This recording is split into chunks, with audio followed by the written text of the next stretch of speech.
All right, guys, we're gonna be here. We're gonna be reacting to basically Andrew Wilson going against a fake Christian, not a fake Christian, I would say, but it's more like a dude that basically is one of these weak Christians. Let's put it that way. Gonna be a lot of content here, man. We have to cover a lot. Then we're gonna react. Beside that, gonna go to a debate with Andrew Wilson and the Rattlesnake against some lefties. We're gonna react to that as well. Let's just give it a start. Make sure you guys subscribe to the channel. Make sure you guys just click, share, whatever. Gonna really appreciate it. Let's jump in. We have to bring back religion to America, because without borders, law and order, and religion, you really don't have a country anymore. We want religion brought back. So the very foundation of the United States of America was indeed to be one nation under God. Nothing could have prepared me for the slew of attack against anyone who is a conservative Christian in America. Right-wing Christianity in America has been suckered for a very long time into aligning with power and authority instead of challenging it as Christ did. Donald Trump didn't get the love of evangelicals by promising to do a damn thing Jesus commanded of us. Right-wing Christianity does not fight for the things Jesus commanded and taught us to do. We're not doing the persecuting, doofus. So the thing is, it's so funny here. It's like, even when we have full spectrum, even when we have full spectrum dominance, Jesus called people vipers like you. Dude, hit the other cheek. I can take it. Oh my God. The fatal attack on a Mormon church in Michigan this weekend was interpreted by some as more evidence of a very literal attack on Christianity and its values. Benny Johnson commented that Christianity is the most persecuted religion on earth and that it's time to get serious about it. It came just a week after Charlie Kirk's memorial, at which he was hailed as both a prophet and a martyr in a service infused with abundant biblical commentary. For some, all this points to an overdue revival of Christian values in a culture which has sought to eradicate them. But others are warning about a rise in so-called Christian nationalism, a hardline supremacist movement which uses faith as a fig leaf for uncompromising views, threatening to undermine the separation of church and state. We're going to debate this with three Christians, one a proud Christian nationalist, one a young moderate, and one who says conservatives have hijacked Christianity for their own malicious ends. This is Andrew Wilson, the host of The Crucible, John Fugelsang, author of Separation of Church and Hate, unpacking extremist politics, religion, and the urgent struggle for a compassionate America, and the host of The Isabel Brown Show on Daily Wire and a close friend of Charlie Kirk, Isabel Brown. Well, welcome to all three of you. Andrew Wilson, Donald Trump came out over the weekend and called this latest attack on the church in Michigan an attack on Christians in a post on his Truth Social platform. We don't actually know, as things stand, whether that was the motivation. We know that the suspect who died in all this was a former US... We don't know what's the motivation. Like, I mean, how much clearer the motivation could be, right? Like, he just wanted to delete some Christians. That's it. That's the motivation. Marine Thomas Jacob Sanford, and he had been pictured wearing a Trump T-shirt with the slogan "Make Liberals Cry Again," which may be an indication that he wasn't anti-Trump. We just don't know, as things stand, what his motivation was for this. As so often with these kind of incidents, I always think it's prudent to take a beat and just try and see if more information comes out as to why he may have done this. But Trump has gone out there on the attack, as he often does, and said, this is an attack on Christians. What do you feel? Well, I mean, Trump is just following the trends. We remember what happened with Charlie Kirk when progressives tried to paint him as some right-wing graper. Turns out that that was all complete and total lies. They were doing damage control. They tried to paint him out to be a right-winger, clear up until it became irrefutable that he was not anymore. And then they just changed the narrative again. So Trump is just following the trends. It is the case that Christians are persecuted in the United States, have been for a long time. And they're going to continue to be. That's kind of our cross to bear. We were told that that was going to be the case. In fact, that's a part of what being a Christian is. As to Trump following the trends and making the assumption, do I kind of agree that you should have caution on these things? I do, but I can completely understand why it would be that he would have that reaction. John Fugelsang, Benny Johnson posted about this attack on the church in Michigan. If a mosque was shut up every month, it would be a crisis for Muslims. If a synagogue was shut up every month, it would be a crisis for Jews. If a temple was shut up every month, it would be a crisis for Hindus. Christians, this is happening to us. Christianity is under attack. It's time to get serious about it. What's your response to that? I keep hoping that one of these preventable attacks will inspire our Christian friends on the right to want to make it a little bit harder for unstable white men to easily get weapons that are designed to kill lots of people really fast. I really hoped after the awful murder of Mr. Kirk that some of our friends on the right would agree that maybe it's far too easy for unstable 20-something males to get their hands on hardware and pop off and murder people at a political rally. He was using an antique rifle, dude. He was using, hang on, he was using an antique rifle. I know. An antique bolt. It was unsecured. Legislation? I didn't interrupt you once, my friend. I didn't interrupt you one time. What legislation do you think would have even been passed? If his grandfather had been obliged to, if his grandfather had been legally obliged to keep his gun secured at home, that shooting wouldn't have happened, and the Sandy Hook shooting would not have happened. You can't even. Hey, some of you guys were asking, what is the Connecticut conspiracy theory? This guy mentioned it. Like, I'm gonna leave it there. I'm gonna leave it there. If you want to know more about that, just go to Rumble. Straight, that's true. For all you know, the kid has the safe code. You're not letting me finish, and you've interrupted me twice now. Piers, the deal is right-wing Christianity in America has been suckered, and you're really going to... I'm going to answer Piers's question, my friend. I didn't interrupt you. Right-wing Christianity in America has been suckered for a very long time into aligning with power and authority instead of challenging it as Christ did. Donald Trump didn't get the love of evangelicals by promising to do a damn thing Jesus commanded of us. Right-wing Christianity does not fight for the things Jesus commanded and taught us to do. Right-wing Christianity fights for conservative Christian power over every level of society. They do not fight to welcome the stranger, as Christ commands in Matthew 25 and as God commands throughout the Old Testament. They do not fight for individuals and nations to care for the sick and the poor, as commanded by Christ in the judgment of nations. They fight for right-wing conservative Christian power, and America is suffering from a gun plague where children are now killed by guns more than disease, more than they are killed by car accidents. And I keep praying this is exactly the sort of situation where a religion based on love and empathy will come to our rescue. And yet, our conservative Christian friends are locked in this mindset that somehow personal freedoms matter more than the lives of Americans. Isabel, you've been pulling... hang on, let Andrew, I'll come back to you, but let Isabel react, because you've been pulling a lot of faces as you were listening to that. Yeah, you know, Piers... Here's the problem with Piers. When he knows that Andrew can go there to destroy them, he does this. I was on with you the day that Charlie was shot, actually. We were talking about the murder of Irina Zarutska on the train in Charlotte, and I was very baffled by what I was hearing then.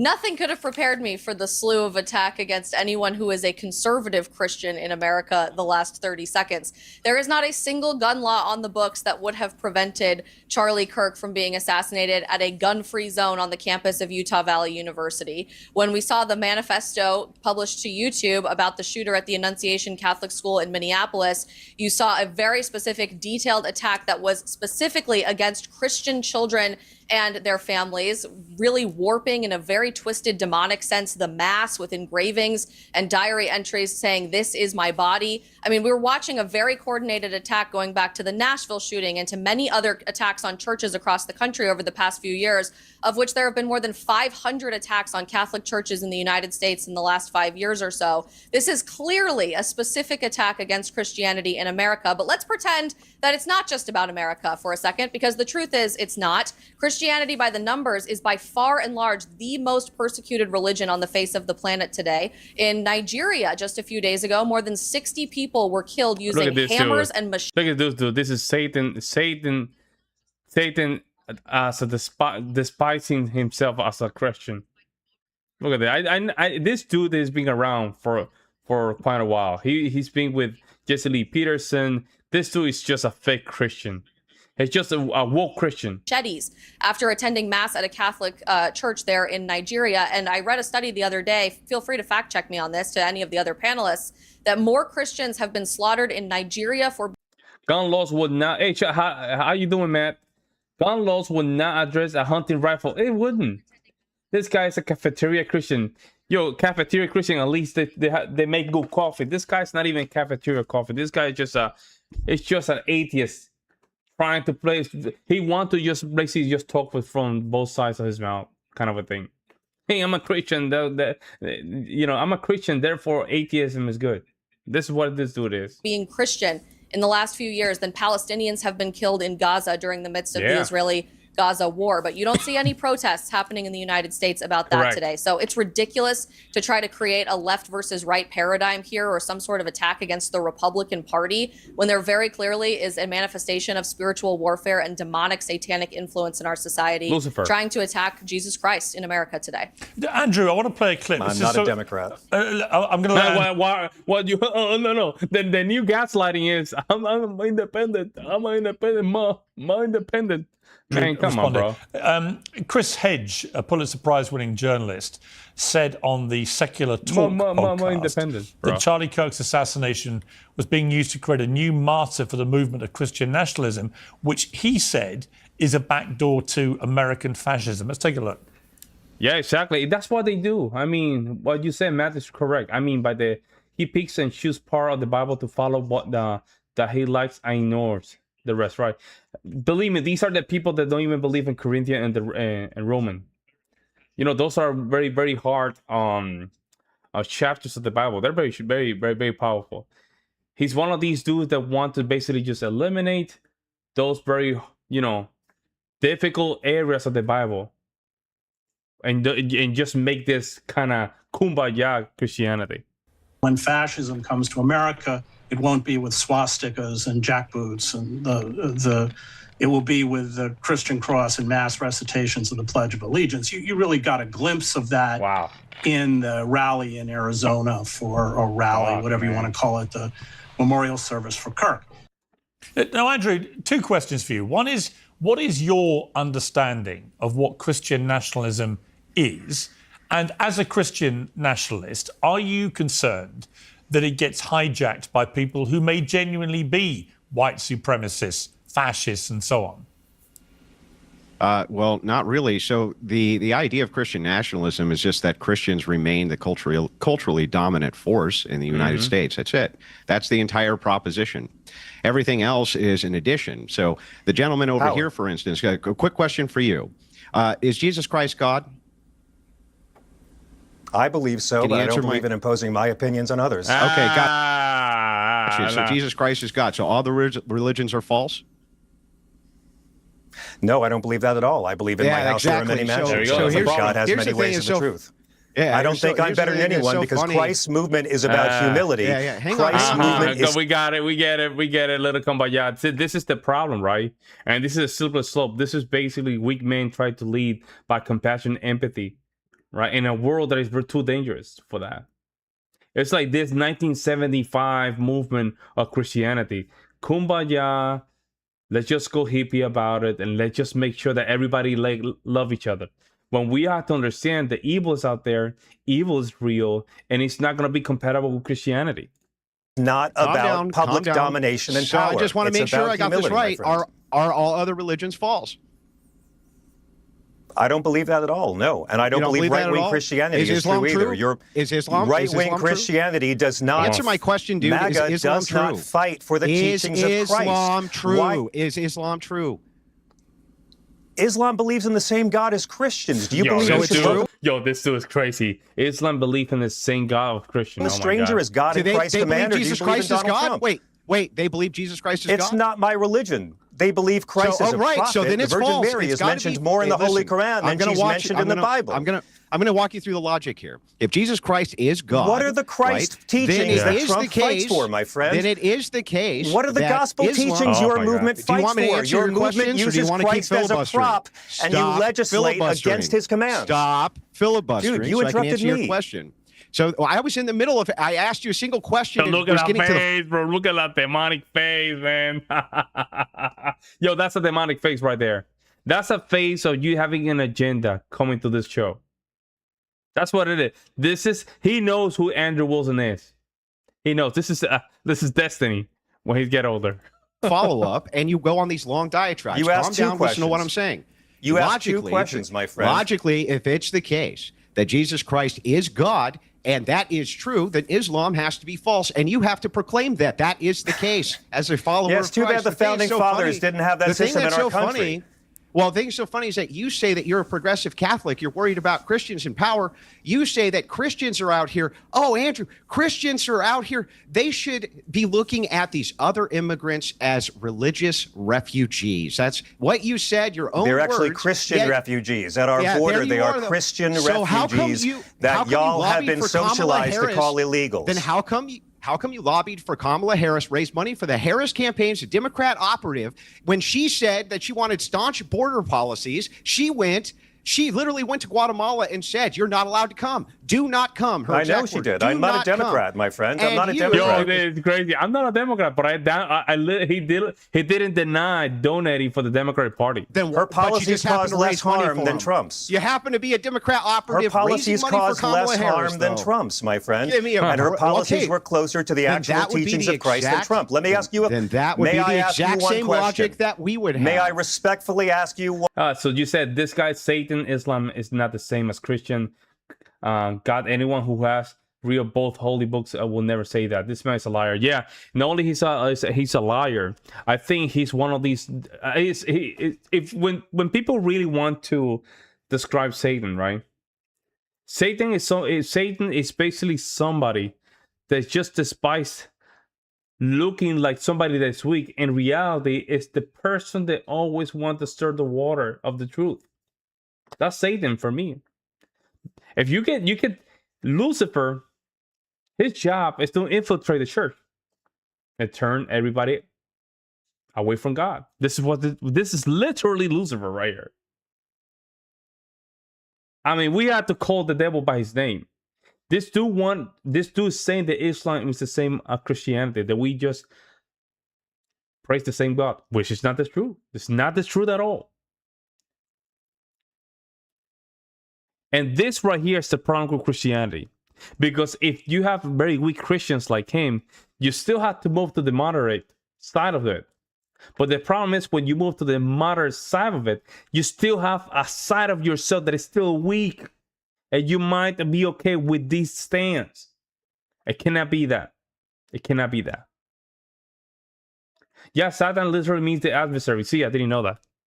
One question. Really? Wow. You're such a hypocrite, by the way. Will you please? May I please ask you one question now that you've asked me so many, and now that you've called me names? Dude, hit the other cheek. I can take it. Call me more names. I want to ask you something. Please tell me one actual gospel commandment or teaching of Christ. Complete fraud.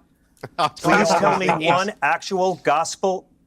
Please tell us all and the viewers watching one actual gospel commandment or teaching of Christ that the MAGA movement fights for. Not what conservative Christians like. Something Christ, who is a mascot to this movement, actually commanded of us. Chapter and verse, if you can. Sure. Welcome the stranger. Individuals and nations take care of the poor. Stop executing people. Your movement. Do you want me to answer? Or you can answer the question then. Please do. You want me to answer, or are you going to answer? So the truth of the matter is that if you're really as concerned with the poor as you claim, you would be all about the MAGA movement, who's trying to stop job-crushing immigration of the poor to the United States. I'm giving it to you. Calm down. Christ commands us to welcome. Calm down so I can answer your question. Calm down so I can answer your question. This dude is afraid to have a debate.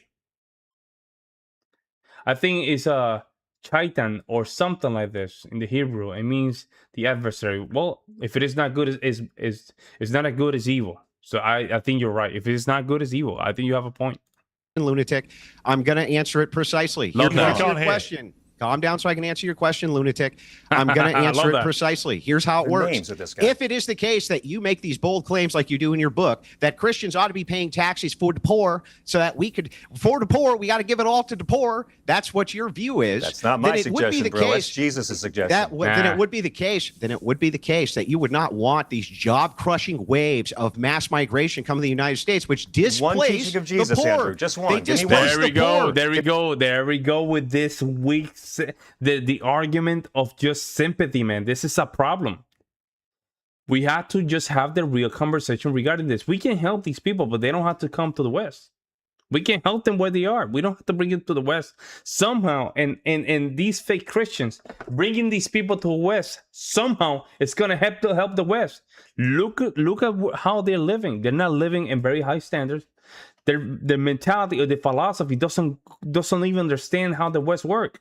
But we kind of put them here. Somehow they're going to make the West better. It doesn't work like that. Me one I teaching just of Christ. explained to you that Give me if one it's the teaching case, of Christ you fight for.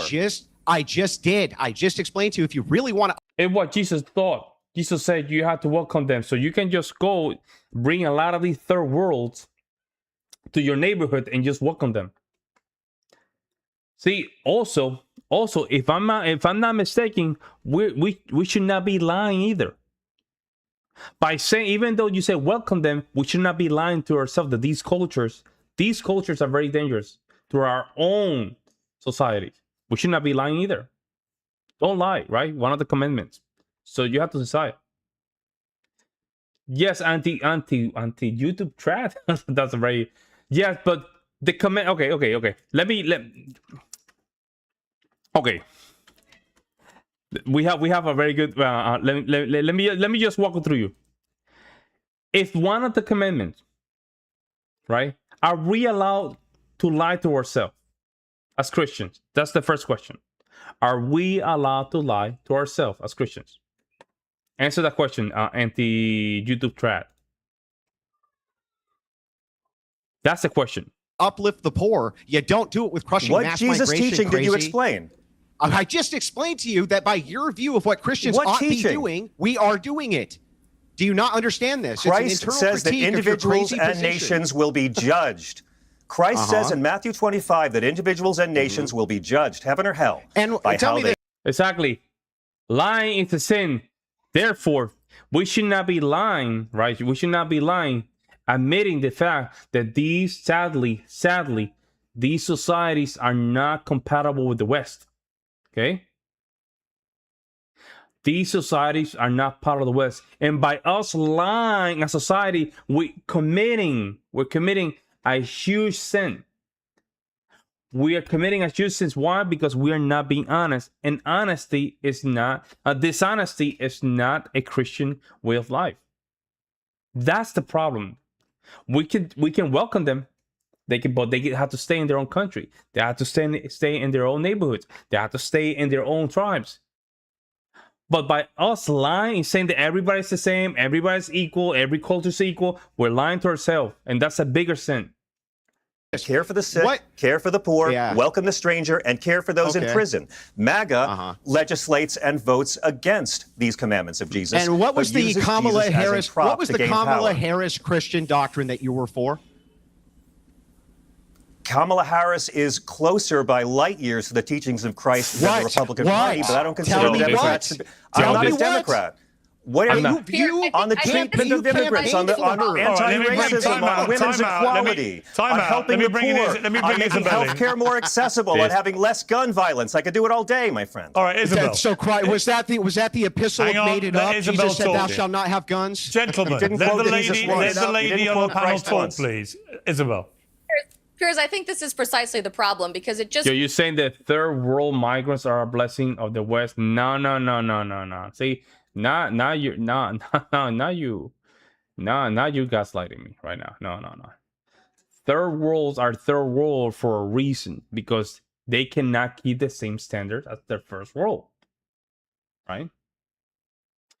Mass is saying you can welcome people into the faith, but not be able to afford them coming to your country, financially speaking. Yeah, and that's that's what it is.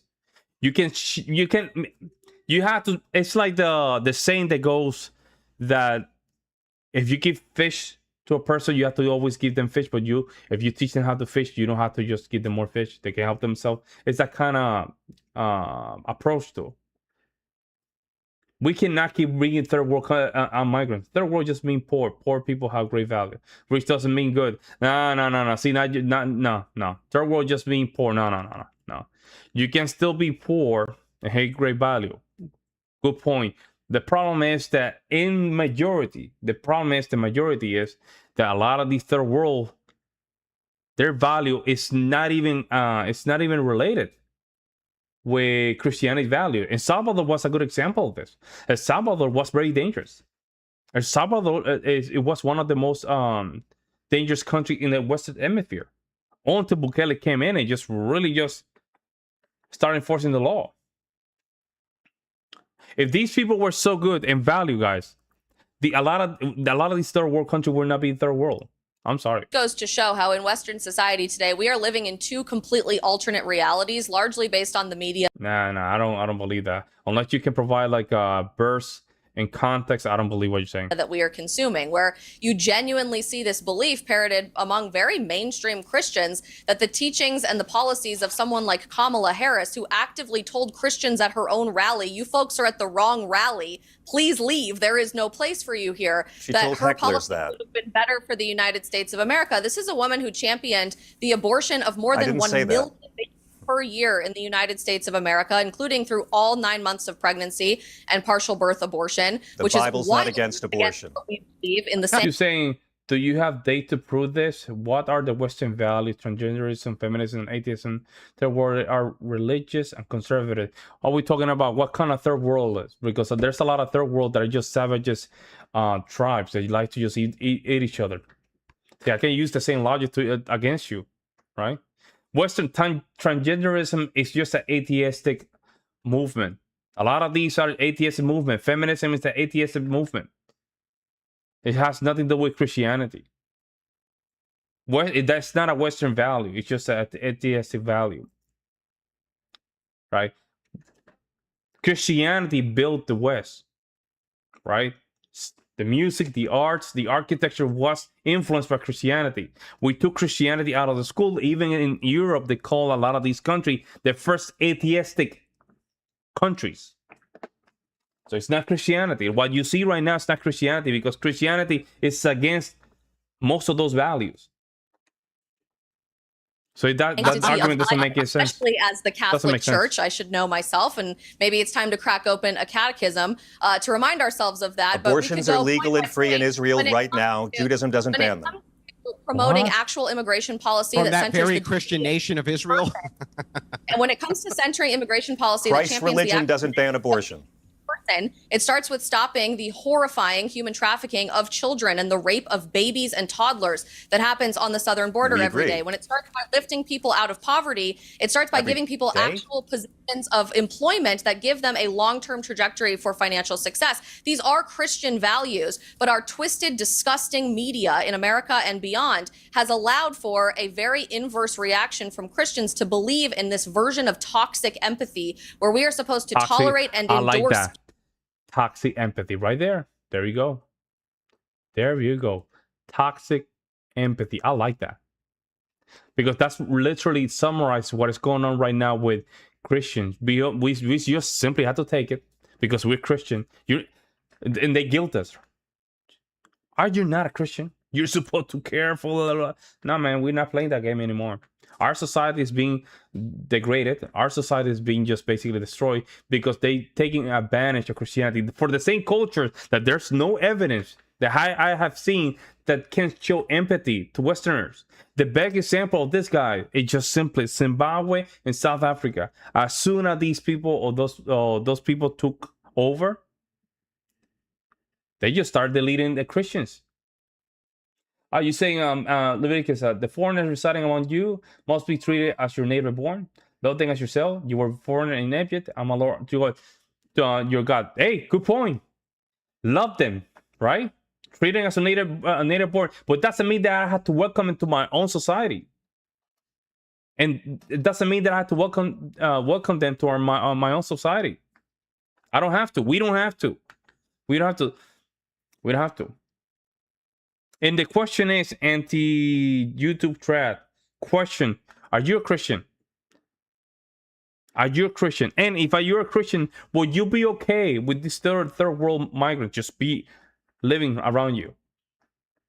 Let's keep it honest. Would you be okay with the level of dangers? Foreigners that reside among you means you have to welcome them. No, I don't have to welcome anybody, man. No, I'm not playing that anymore. What Jesus meant by welcome the foreigner into the nation is the nation of Israel, the nation of God under his law. It does not mean in the modern sense of immigration specific country. Yes, I'm an Orthodox Christian. How are you an Orthodox Christian and you're saying that? So you're an Orthodox Christian. So that means that it's okay for you to bring. Would you be okay with just these people from third world just living around you in an Orthodox Christian household? People that don't understand your religion, or people from India that don't understand your religion, they start pooping in your street, that you start, moving a huge Buddhist tower or whatever, would you be okay? Does that even make sense? Does that even make sense? Evil, and call that following Christ. And I think the last few weeks have been a really powerful example for Christians around the world to realize we no longer can tolerate demonic evil in the spiritual warfare. How did you feel, Isabel? Isabel, how did you, just on that point, how did you feel when at Charlie Kirk's memorial, his widow Erica made an incredibly powerful announcement of forgiving the killer of her husband, but then Donald Trump followed and said he hates his enemies and is still trying to work on the forgiveness bit? What did you feel, as a Christian, what did you feel about that, the two exchanges? Yeah, sure. Saying, third world people are Christian and great people. I live around Ethiopian Christian and they're great, much more religious and moral than my own people. Yeah, but the evidence is not suggesting, they're not suggesting what you're saying. See, you want to see the good in people, I understand. But these people from Somalia, these people from Ethiopia, when they come to the United States, they're not only bringing the religious aspect of it, but they're bringing their culture, and their cultures are not compatible throughout the West. A lot of these people that come to the West, they're not compatible. They're stealing. They're not keeping their areas clean. Right? Some of them, even though they're Christian, they're still committing a lot of crime. They're not compatible. Christianity is not only the religion itself, it's just the cultural aspect, and that goes not only to our belief system, it goes through art, music, infrastructure, and system of governance. This is the part that you're missing. See, by believing in God, it's not enough if you're not sharing the God of the gospel through those all the areas: art, infrastructure, music, value. They commit less crime. They're educated. They're religious. You're wrong. I'm wrong. So you're telling me right now Ethiopian is a great place to be. There's no crime. These people in Ethiopian don't commit crime. Okay. If you listen to the president's full speech, he goes on. They don't. Okay, they don't to laugh about that, and it clearly was delivered as a. How am I wrong? Yeah, how am I wrong?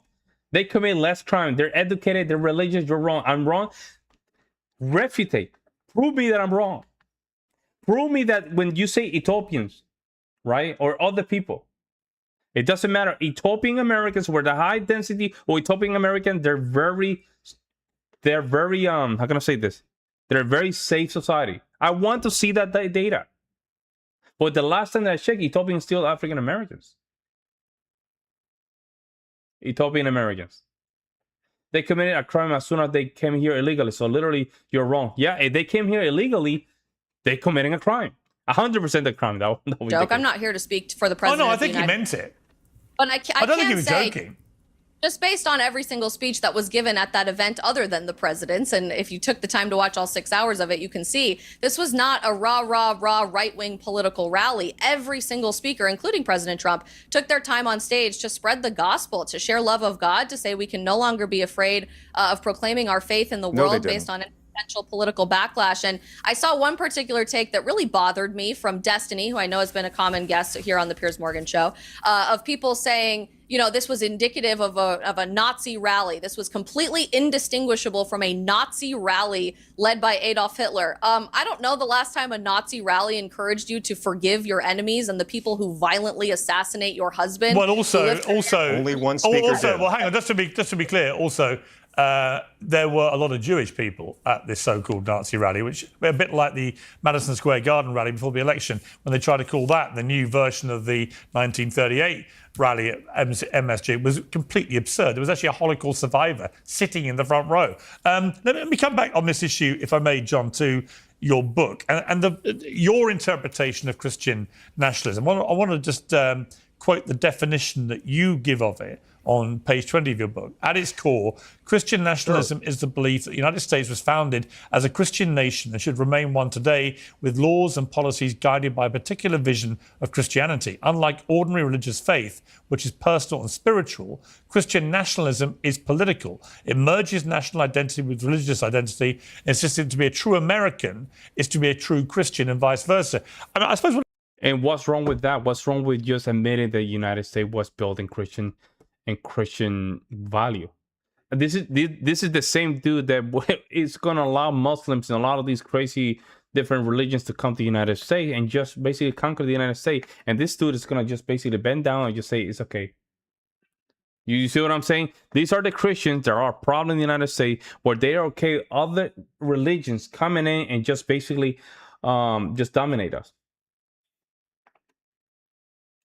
What I would say to that is, America historically has been a Christian country. 62% of Americans today are Christian, which is nearly 2/3 of the country. 90% in the 90s.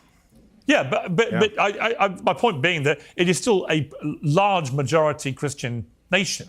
So yes, the idea that the idea that all of them are being political. Look at him. By that stat, he's so happy. He's so happy. Is Christian nationalism. The idea that a majority Christian nation. So yes, the idea that all of them are being political by identifying as Christian nationalists. Didn't say that. No, I'm just saying if you extrapolate your statement that it's the Christian nationalism is political, all those people would identify, I would think, as Christian nationalists, right? Uncensored is supported by OneSkin, a self-care business. No care. Today's show is brought to you by Oxford Natural, makers of the Optimum Day and Optimum Night all-natural supplements. Thousands of Brits and Americans are already taking them with incredible results. Okay. All right. Pierce, I'm glad that's the case. Well, only about 30% of the country identifies with the main traits of Christian nationalism, and yet they make up 2/3 of the Supreme Court. But it is a very powerful movement that seeks to insert... It should be 100% of the Supreme Court. Like... How can some of these people are just very, very, very, very smart in the way they play words. Our Constitution was literally built by the mindset, the cultural landscape of Christianity. If you wanna declaim that, that's fine, but that's the reality. It should be, in my personal opinion, it should be 100% Christian. A very narrow, again, yeah, you have to sell it. You know what I'm saying? Like, you have to Christ-free version of Christianity onto every level of our government. The founding fathers were very thorough about this. Our official religion is all and or none. And if you are fighting against other religions because you think you're superior because of Jesus, then you don't actually follow Jesus, because his entire... Are you even Western European? You look Hispanic. Even if let's say I'm not even Western European, I look Hispanic. How does that matter? How does that matter? Let's say I have no European blood on me. How does that matter? The entire movement was about humility, uplifting the less fortunate. I'm not going to say, but I want you to respond. Fighting for the marginalized, not total right-wing domination of politics or the school board. Again, I don't see any actual teachings of Christ that the right wing fights for. The only thing Donald Trump and Jesus have in common is they both spent a lot of time around hookers and they both use ghostwriters. All right, Andrew. Andrew. Because you seem to think non-whites are bad. Listen, dude. Hispanic, I don't know what you mean Hispanic. Like, I speak Spanish. Yes, I speak Spanish. I'm a Hispanic because I speak Spanish. I mean, some of you guys use some terms that it makes no difference. Makes no sense. Hispanic meaning like what? I speak Spanish. I speak Italian, Portuguese. What do you mean? Like, yes, I'm a majority white in my blood, but that has nothing to do with anything. Me, it's not that I don't like non-white. It's that I'm tired of just being untruthful. I'm tired of the lies. We have a problem of non-white people just basically not assimilating to Western society. Hispanic meaning mestizo, Amerindian. No, it's mestizo. I don't know what you're saying. Like Hispanic, mestizo, or Amerindian. I have some Taino blood on me, but it has nothing to do with that. My point is that the problem is that a lot of these people come to these Western societies and they're lacking assimilation. That's the problem. And I'm not gonna just go behind the door. I'm not gonna cover this. I'm just gonna tell the truth. Yeah, Hispanic so basically means Spain. Like, I'm not even that. People that speak Spanish. People that speak Spanish or Portuguese or even Italians. Like, we are 55% white, Anglo-Sax white. But we like 70% like all around. We're still a huge white majority country because people like me somehow are not white for some reason. It's just stupid. Yeah, it's like Spaniards are not white for some reason. No, it doesn't. That's a lie of Hispanismo. I don't know what the hell you're talking about. Really Andrew, let me just ask you a question, which is this. Happy to talk about Scripture, by the way. Happy to talk about what Christ actually says versus Republican policies. Me too. Okay, Andrew, my question for you would be this. Under Christian... Yeah, yeah, Matt, you're right. Yeah, you're right. I'm not... if you have... Let's say, if you have a Spanish last name, I guess you're Hispanic. Some of these people, like, you can be white as... Bro, in Puerto Rico, right? That's where I'm from, originally. From the Commonwealth of Puerto Rico. There's a lot of white population there. Like, a lot of Hispanic and Spaniard. A lot of Spaniards and French whites there. Like, pale whites. And some Irish. And they're still considered Hispanic. These people are whiter than this, and they still consider Hispanic just because they have a Hispanic last name. You are not a white guy. Sure. You know what? I'm African, I guess. Nationalism. What happens to Jews, Muslims, Hindus, atheists? I mean, what happens to those people if the identity of... So an African American can be 30% black. He can consider himself African. But you are 60+% white. You're still not white. Okay, I got it. Bro. You got me, man. The United States is to be a Christian nationalist country. Then where does that leave people who don't identify as Christian nationalists? Yeah, same thing that happens when you have state religions in nations right now. Nothing. So there's Western nations, people forget about this, that have churches. They actually have the church of whatever the nation is. And guess what? You're still free to pray how you want. Guess what? Here in the United States, when it's 95% Christian, identified 95% as Christian, you can still be a Jew. You can still and yet be a they're Muslim. under siege, right? They're persecuted, right? That would be a bonus in our favor that we're not doing the persecuting, doofus. So the thing is, it's so funny here. It's like even when we have full spectrum, even when we have full spectrum dominance. Puerto Ricans are mixed, and we tell you don't look European like me. Yo, sure, man. Hey, man, good for you, bro. Puerto Ricans are mixed, and we tell you, bro, sure, no problem. You, I guess you're one of these people that say Spain is not Europe.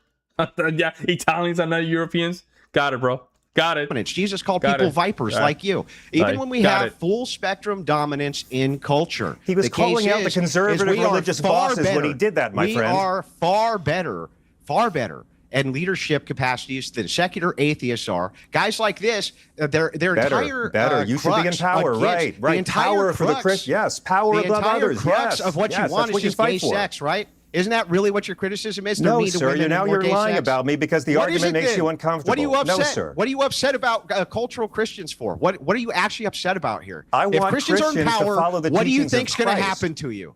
What do you think's going to happen to you if Christians are in power?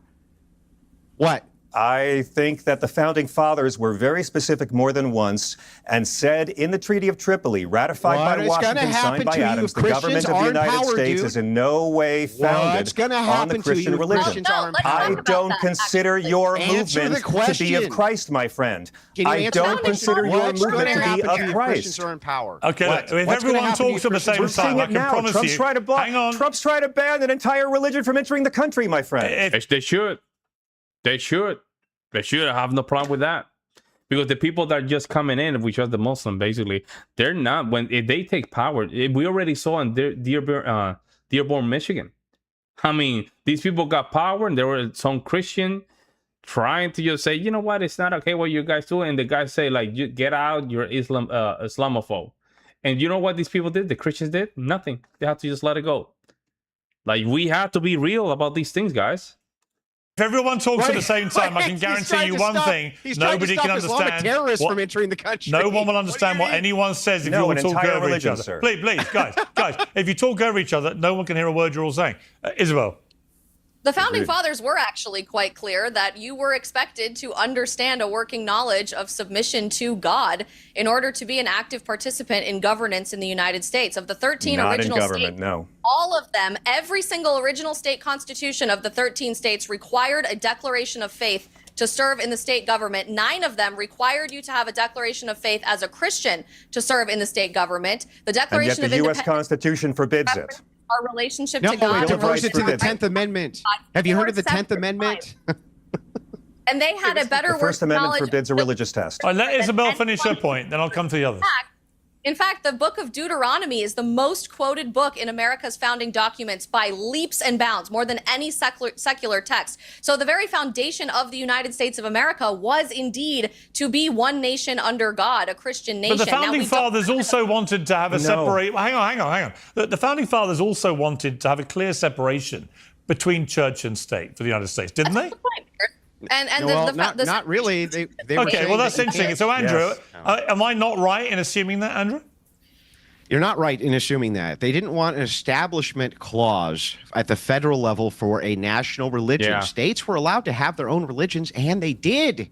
They did have their own religions. She's absolutely right. You couldn't vote in many of the states unless you declared that you were part of the faithful. Like, this is just all revisionist history. We have the 10th Amendment, which says... And you know what's crazy? That's an atheist argument as well. Separation of church and state. And again, we come down to something even deeper. The power of force. If any other groups and religions take power in the United States, believe me, they're not going to be using this thing called the Constitution. That if these powers are not given to the United States government, they go to the prospective states. The states had their own religious institutions. Mr. Viper over here is a complete liar, always has been, and his book, he's full of it. The concept of the separation of church and state in our founding documents. The same name Jesus said. It's not hard to say, Andrew. It's not very Christian. It's not very Christian to keep hurling personal insults at bro, we don't want to hear that. Another person on the panel, is it? Well, then take it up with Jesus. He called guys like this. I don't remember Jesus saying, "Thou shalt go out and call everyone you don't like a doofus." Vipers. He did. He called them vipers all the time. I don't know what to tell you. He did. He called conservative religious authorities those words. The people who are trying to utilize rigorism against Christians, it would be exactly who Christ would call vipers. I'm using Jesus against hypocrites. All right, let me ask John. All right, hang on. Don't all talk at the same time, please. John, let me ask you this. You believe that Christian nationalism is against the American Constitution. Why? Because the founders were very specific about not wanting to have an official state religion. Our official religion is all and or none. The problem is the movement of Christian nationalism is as against the Bill of Rights as they are against the actual teachings of Jesus, which is why you will never see our right-wing friends fighting to put any Jesus quotes on any buildings. Jesus never mentions abortion. God asserts that a fetus is property in Exodus 21, that a woman's life has more value in his eye. God gives abortion. That's true, bro.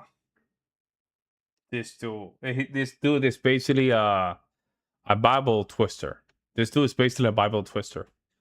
And he said, I'm not a Democrat, but when the Democratic candidate Kamala Harris was running, he was just simply supporting it. He wants to be in this position where you can never just lock him in. He want to be a spectrum, I guess, just floating around with a lot of different things. Tips for pregnant unfaithful wives in Numbers chapter 5. It's why abortion's not banned in Jesus' religion. And that's why God and Jesus and Moses and Paul and the prophets never once condemn ending pregnancies or say what the penalty for ending a pregnancy should be. Am I saying Jesus was pro-abortion? No. What I'm saying is for 45 years in my country, Piers, right-wing Christians have been groomed to prioritize something Christ never talked about and then vote against all the things he actually commanded. Jesus was against the death penalty more than once, not a fan of killing the sinner, never mentioned abortion, and yet you can't run for office as a Republican unless you want to criminalize abortion, have the government force citizens to be pregnant against their will, pretend that comes from Jesus, and also think Jesus was wrong. What's wrong with that?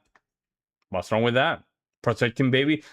Now we're discussing whether or not protecting babies is okay. Oh my God, it's just crazy at this point. About not executing people. Isabel, I get the feeling you don't entirely agree. No, not one iota of me agrees with that statement, Piers, and nor should Where does any the Bible good ban it?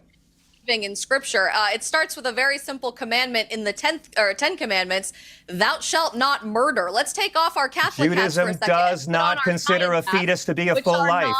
Abortions are legal and free in Israel right now. In biomedical sciences, and science is unequivocally clear that human life begins at conception. There is a genetically unique individual The Bible who has never disagrees. existed before and will never exist again, that is a living organism. And if that species is in fact a human being, which it is, it should be required that we give that person the same dignity, respect, and human rights of any other person on earth. This is this toxic empathy twisting concept of the American church that has been hijacked by left-wing politics, where you can look at a human being waving at you on an ultrasound, just like my daughter did at 11 weeks old, where I could count every single bone in her hand. No, see, anti-YouTube threat. I loved your nickname. Don't get me wrong, anti-YouTube threat. I love your nickname, but now you're trolling. No such thing as a right-wing or left-wing Christianity. There are. There's the woke wing, and you can see them right here in Appleton all over with a little rainbow flag. Yeah, there are. And, so, as did my son. Tell you that the death penalty should be outlawed from society because human beings should have rights and dignity. Said that. Also look at a baby and tell you that that child is worthy of literal human sacrifice. It is disgusting to me. Okay, Andrew. And I'm just saying that the Bible never bans it. Jesus bans the death penalty. This is a movement that doesn't fight for the stuff Jesus talks about. They fight for the stuff conservative Christians prioritize. I mean, okay, let me bring Andrew. Executions, yes. Let me bring Andrew in here. Andrew. Yeah, so the thing is funny is like he keeps on citing Israel as though that has not become a much more secular nation. There are Orthodox Jews who fight over abortion all the time. Religion. All the time, Orthodox Jews fight over abortion because of the idea of ensoulment, sir. And what does your Catholic dogma say about ensoulment? What does it say? Your Catholic dogma, you, the self-described Catholic, what does your dogma say about the ensoulment of a fetus? Can you tell me? I was raised Catholic, sir, but my church is against the teachings of Christ on many areas. Answer my question. What does the dogma of the Catholic Church, which you described yourself as a quote, progressive Catholic? Okay, the Catholic Church says conception. The Bible says first breath. My point here is that the Bible does not ban it. Catholic who Y'all have doesn't believe in your dogma. prioritized something the Bible never forbids, and you vote and legislate against the stuff Christ actually talked about. So let me get this right. You're a progressive. Andrew, you're a progressive Catholic that doesn't believe in your own dogma. Andrew, is that right? You don't believe in your own dogma? I don't really know if the Pope would consider me a Catholic anymore. No, I think the church is wrong about a lot of things, Andrew. Some of us go beyond it. Progressive Catholic. Because that's how I was raised. Let me ask you a question. Catholic. Andrew. Because you were trying to give credibility to a Democrat. That's why. Andrew, does God knowingly ensoul fetuses that he knows are going to be aborted? According to Catholic dogma, yes. People. Jeremiah, so God puts a soul in a baby that he knows is going to be. So God puts a soul in a baby that he knows will be aborted. Do you realize that by your logic, you would be denying the omnipotence of God, that God does not know you're going to die before you die? Do you believe that? You just said Jesus Christ is God. I'm not denying that at all. I'm asking you, does God put a soul? Does God put a soul in a fetus? Hey, come on, Pierre. Let it have it. The dude is getting. Look at me, uncomfortable, side to side. He's getting uncomfortable. Hang on. I want to ask John a question, just to round things off here, because we mentioned Charlie Kirk a lot. I watched a lot of the Charlie Kirk service, and I found a lot of it profoundly moving, I have to say. Not least of all, the crowd. Well, I think you have a point, anti-YouTube trust. See, he's not a Christian. No such thing as left-wing or right-wing Christians. I think you have he is a Christian. Well, he's a self-proclaimed Christian. You're right. I think what really... that's a good point. What is a Christian, right? Because I can say I'm a Christian, but I don't practice Christianity. Does that make me a Christian? I think you have a good point there. Themselves. I did not get the feeling I was at some, full-on political rally. Trump did what Trump does, and he obviously made some of it political. But actually, most of the speakers, as I think Isabel said, really talked up other things that Charlie Kirk stood for. But the overriding feeling I got was of a religious ceremony here, paying tribute to somebody who, at the forefront of everything he stood for, was his Christian faith. And the one thing I can absolutely guarantee as a consequence of the brutal murder of Charlie Good point, Kirk, Matt. I think you have a great point there. I will agree that maybe there isn't left or right Christianity, but there is a correct or incorrect way to interpret the scripture. Yep, I think that's a good point as well. Is that I think there will be a definite increase in the number of young people identifying as Christians, and they will probably identify as Christian conservatives. I mean, that, John, I think is almost an inevitable consequence of what happened. What do you think?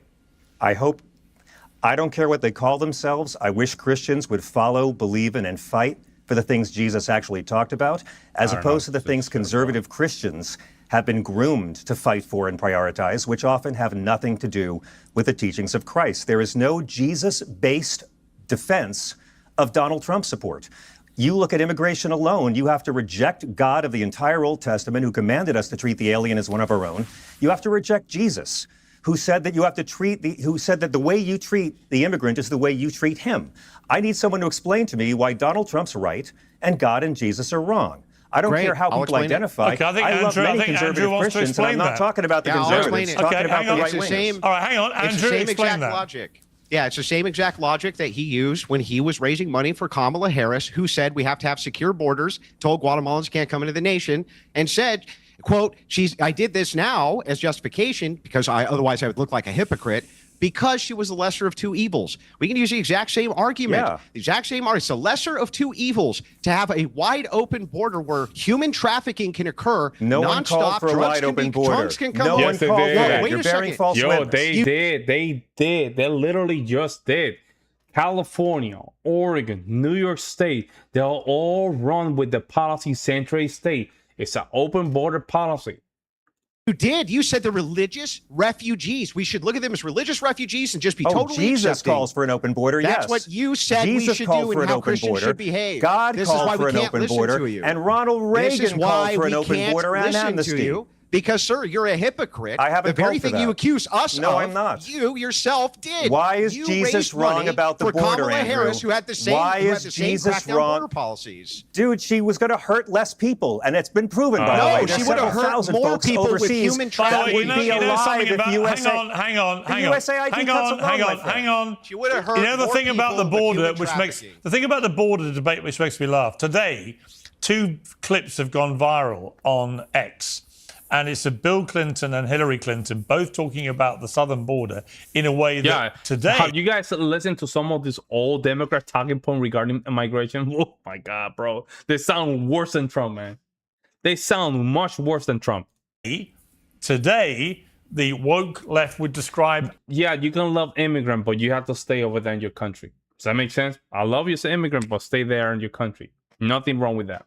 Nothing wrong with that. Speaking in a fascist way about illegal immigrants. And that just shows me there's a lot of hypocrisy. The left called them that back in the 90s, Piers. A lot of hypocrisy on all sides. Back in the 90s. It certainly used to be the norm for Democrat leaders to talk in a way that they now pretend is talking like a fascist, which doesn't reflect... And Ronald Reagan called for amnesty and open borders, Piers. It was a mistake. Hey, just give it to him. It was a huge mistake. Ronald Reagan also said a country without a strong border is not a country. He didn't call for open borders. But Ronald what are you Reagan talking about? He did call for That's open borders. amnesty, Ronald is Reagan's not argument open was let borders. him No, come he over here didn't. and work. He didn't. Reagan call for also open- said if there's open borders... What? Piers, your viewers can Google this. Reagan said when they're done working here, they can go back home. John, Reagan literally said... That's not if a open country borders, doesn't have a dude. strong border, it's not a country. Right? Yes. That is not Reagan open used the borders. term, He's and getting Reagan on gave badly. amnesty Whoa. to millions. My question is, why is Donald Trump right and God and Jesus are wrong? Well, if you ask... Get the hell out of that bullshit, bro. Bro, this is his mantra in this debate. This is where he wanna just stay.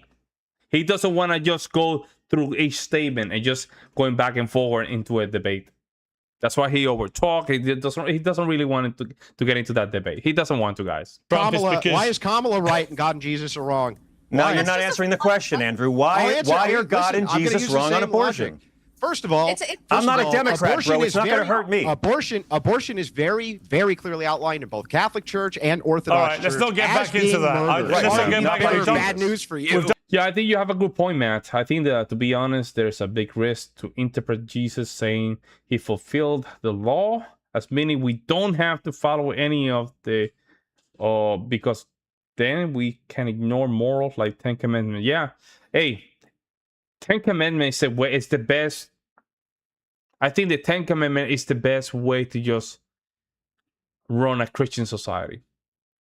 I think you put a Ten Commandment, this is a starting point to just run a Christian society. At some point, I want all 50 states to have their Ten Commandment as a starting point of how they base the laws. Otherwise, none of this will make sense. All the religions, all the cultures can come in and just basically just change everything. On the abortion debate, I want to end, Isabel, by asking you, when you saw Erica Kirk and her address at her husband's memorial, I mean, I got a sense of somebody feeling a very, very strong conviction to take over from him and becoming almost immediately an incredibly powerful advocate, actually, for the Christian conservative right.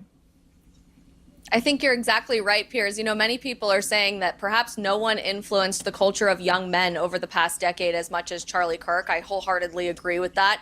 In returning to traditional masculinity and embracing objective truth and submitting to God in a culture telling you that your faith is oppressive in some way. Now there's this new frontier in the culture war conversation with young women, where the angry leftist feminist rhetoric that has just destroyed women's happiness over my lifetime in America is starting to lose its shackle on young women. I think Erica Kirk is really becoming a powerful voice for godliness, for morality, for forgiving of your enemies, for embracing a soft femininity. I'm incredibly excited to see her in this new role at Turning Point USA. And I have to descend by saying that as an Irish Catholic myself, it was very noticeable to me that whether you're on the American Christian right or the American Christian left, in the end, actually, God decided it would be an Irishman that would win the Ryder Cup.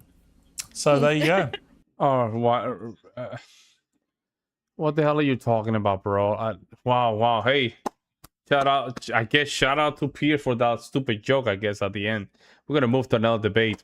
It's going to be Andrew Wilkson debating Vince Wilson and Corbyn on Trump collecting power. That's going to be interesting. I love Andrew Wilson when he goes against some of these leftists. Also, the rattlesnake is going to be in this one as well. He has the authority, but it's not denying the fact that he has subverted the will of Gavin Newsom.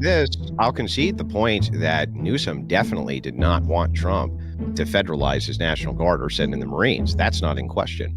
Okay, so then Trump subverted the will of the governor then.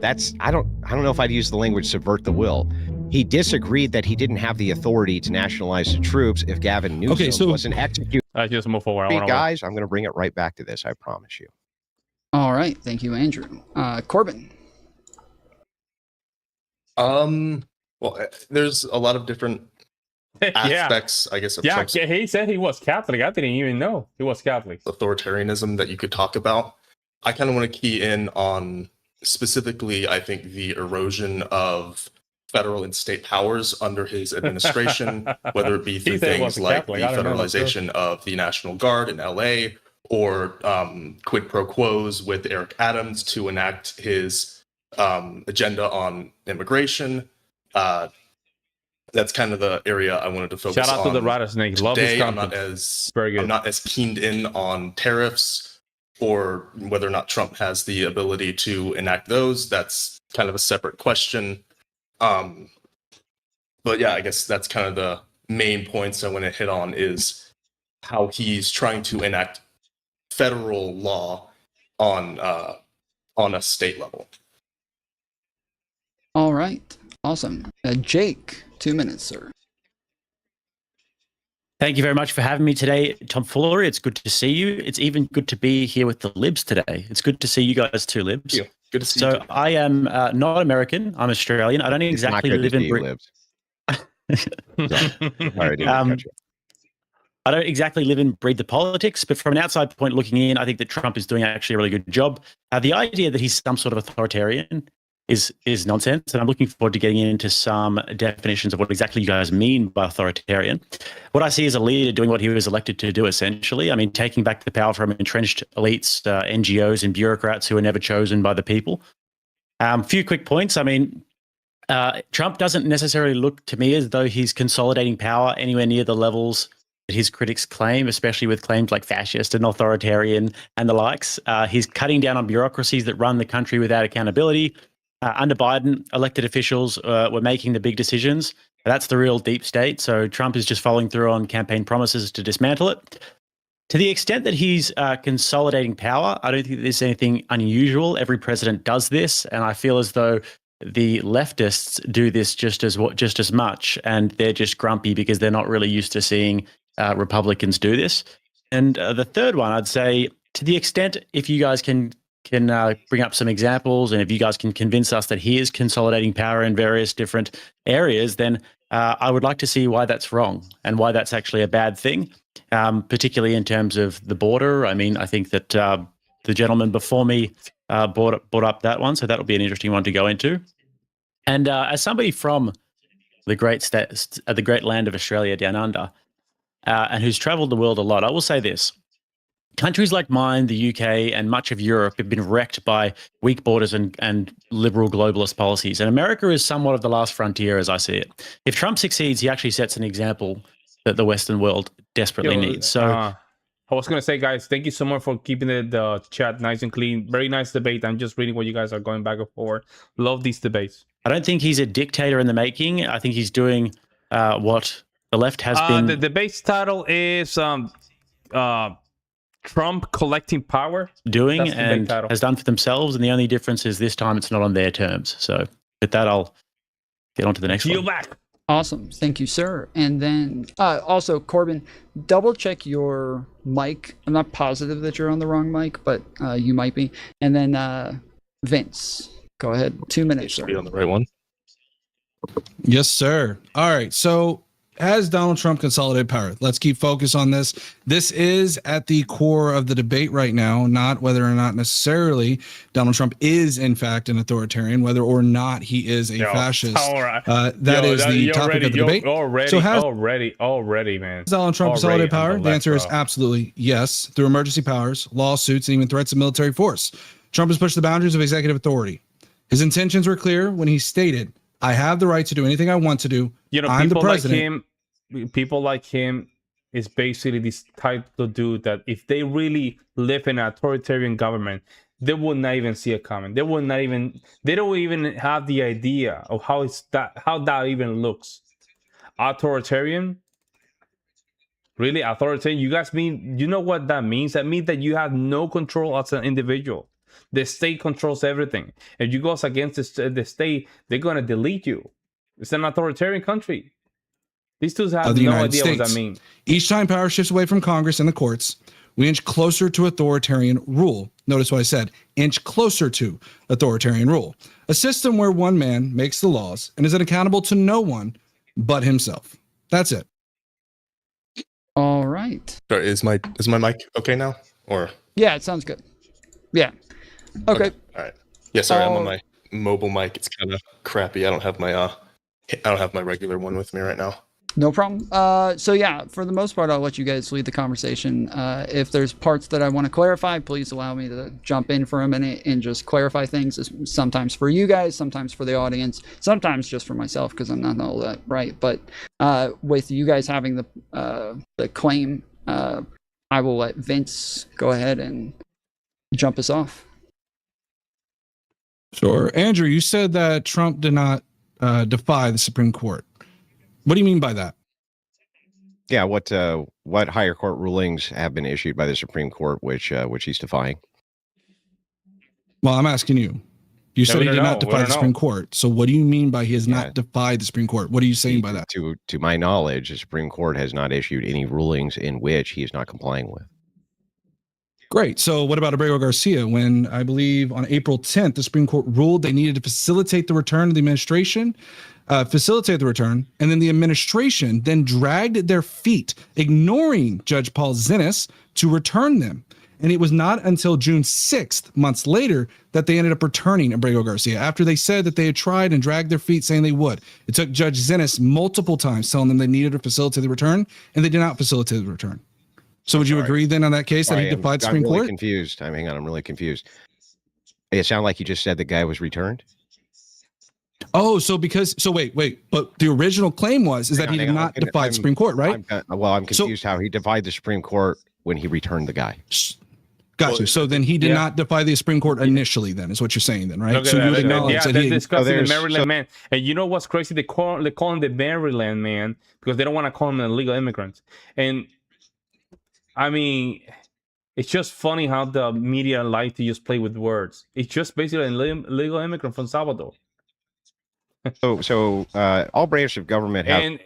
And the argument of this dude is supposedly that Donald Trump defied some court order, but there was not an order. First off, he has some deportation orders, but then when I don't think it was the Supreme Court. I think it was a federal court or something like that. They decided you have to bring him back. He just brought it back. It didn't take many days either. Various processes in which they go down, right? And there was a process which was involved with this. They went through the process and then they complied with the Supreme Court and returned him. What was the process here? Judge Zinnes said to return him, and they did not. Did they not? Yeah, it seems like it was after the fact. They did, didn't they? Him. Didn't they return him? It was after the Didn't process. they in fact return him? Didn't they in fact return him? Didn't they defy the Supreme Court? Did they not defy the Supreme Court? Did they answer my question? Did they defy the? Did they? As soon as you answer mine, I'll answer yours. Did you defy? You can't answer my question. You said after I called you out on it. You said they didn't defy him. Okay. So Andrew Wilson is redefining how we're talking about defying the Supreme Court. It was clearly defined. I can answer my question. Did they return him? Them returning it does not change. Yes or no? Remember how I said no? Yes or no, fucker? Oh, it's not a yes or no. Hey, it's not a yes or no answer. Oh my God! I can go ahead and say you stupid loser. Fuck. Answer my fucking question. Yes or no? Did they return him? Well, he is try to start with a yes or no and then give the explanation after. I don't want it. Here's what I don't want in this debate. I don't want mealy mouth bullshit. Just answer the fucking questions and I'll answer yours. That's how a debate should work. Now answer my fucking question. Did they return the guy or not?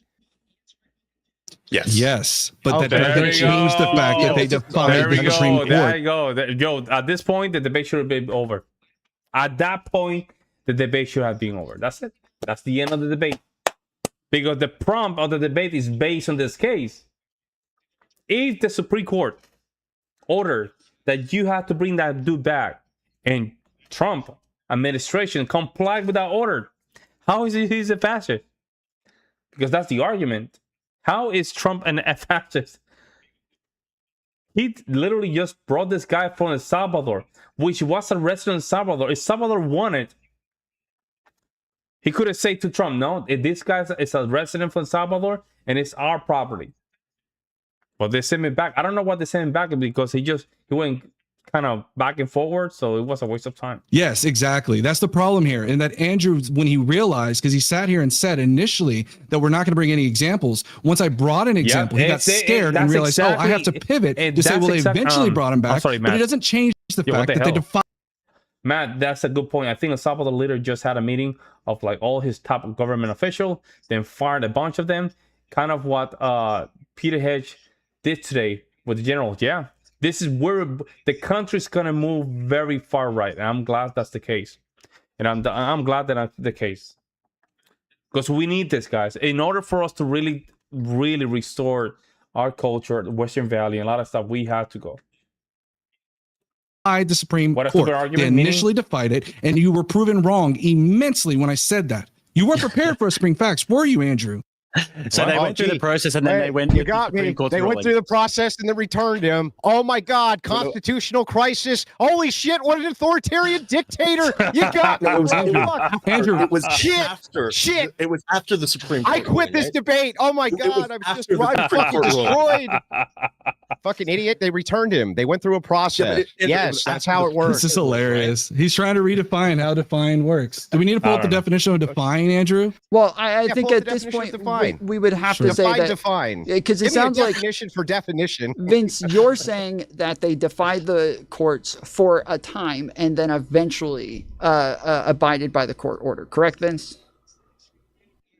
Sure. But the question was, Andrew asked, sure, exactly. So you're saying that they initially defied the Supreme Court. You're saying for that period of time, what was it, 2-3 months you're saying they defied the courts for that period of time? It was not months. It was literally days. Saying, okay, they eventually. It was literally days. It was not that month. So many. It was not month. Actually, got it. So Andrew, do you agree that they defied the? Doesn't change the fact they defied the Supreme Court. So how in hell? Think about this. Yeah, I think that when you have court rulings, especially, what the hell's going on with this, man? It's like, thank you. It's like this thing is not working properly. So basically, Trump. So the argument to do with it is basically Trump defied court order because before there was an order, he should have knew that the court was gonna just defy court decision to just send that guy to Salvador, I guess. So therefore, he's a fascist. I think that's what he's trying to argue. There was a court order. He said you have to bring the guy back, and the Trump administration not obligated to do so. Not obligated to do so because he was an illegal immigrant, and he was a citizen of Salvador. They still send him back to the United States for nothing, to waste time. In new court rulings, especially, there's usually a process for compliance. So this will happen on every level of government, whether or not this is executive branch or not. There's going to be a process in which to comply. And I think they went through a process for compliance with that ruling. They wanted to exhaust all of their avenues on it. I would do the same exact thing if I was an executive. When they couldn't exhaust anymore, they followed through with what the order was. This is how branches of government work. I don't know what's wrong with you, bro. That's how they work. Yeah, the way it works is that when someone sits there and a judge says to bring them back and they drag their feet after numerous times of being told to bring them back. And by the way that they were arguing this was they were arguing on the case of saying that this is facilitate. And so they argued on that merit alone. But the problem is they continued to drag their feet. So again, you want to pivot off with it? That's fine. We could talk about the judicial injunctions if you like, about how they're defining those injunctions. You're right. Right, Helly. That's it. The best argument for them is they have to just go to the extreme that Trump is a fascist because he sent a guy to El Salvador and somehow somehow without knowing whether or not the court was going to defy that order. Hey, Trump is a fascist because, he should have known that the court was going to say no instead of just going through the process. And then still he just brought that guy back. Well, he's still a fascist. Again, these kind of people would not understand. If they got like real fascists, I think they will poop their pants. I don't even think these people really understand what fascism means. Namely, the Harvard Research Grant funding, federal grant and loans frozen, tariffs under the International Emergency Economics Power Act. We can talk about that, which is a big theme of this administration. You're just reading your talking points. Let me bring up the next point then. I'll bring up the next point since we gave you guys the first. You're not going to engage on that, are you? Okay, let's go on to the next point. Hang on. We'll get back to it. But don't you think it's fair that if you get a point to bring up, that we can bring up a point as well? And it was something which was mentioned in the. I'd like you to address my point, but if you want to go. Okay, so anyway, you brought up what happened in the LA riots as part of your point for authoritarianism. This is over to Corbin. I did, or Corbin? Okay. Corbin, whose name is not yours. So anyway, Corbin, you brought this up as though this was some authoritarian act by the Trump administration. Are you aware? Like, we watched those riots every single night on sometimes as many as 15, 20 cameras at a time, watching what was going on. Watching the. Am I allowed to finish? I'm not because again, I think this is hysterical. Andrew, I just called Andrew out on 3 other particular issues. Let him ask his question. Andrew just totally pivoted over to the LA riot. Let him ask his question first. Let him ask his question first. Let him ask his question. Real quick. Let me. Yeah, let Andrew. I mean, are you sure? It seems that the Vince is very upset that we're allowed to have points and he's allowed to have points. I'm sorry about that, Vince. But anyway, I asked you to address my points that you are running away from. You're running away from them. Why are you running away from them? Did I not tell you that we would come? Did I not tell you that we can come right back to this? You get a point, we get a point. Isn't that fair? But it works where you address my point. You're okay. That's fine. Run away, Andrew. Go ahead. Run away, Andrew. Go ahead. Go ahead. So, yeah. Okay. Run away from this point, Vince. You're just running away. You're just filibustering, making sure that your partner can't ever respond because you're a fucking coward. Anyway, you're running away from addressing the point because you're afraid of actually engaging with the facts of the case because you don't like engaging with the facts. Rudely interrupted by your dork. Oh, Fifis. Go ahead. I would like to have you actually address this. So we were watching these on the cams each night.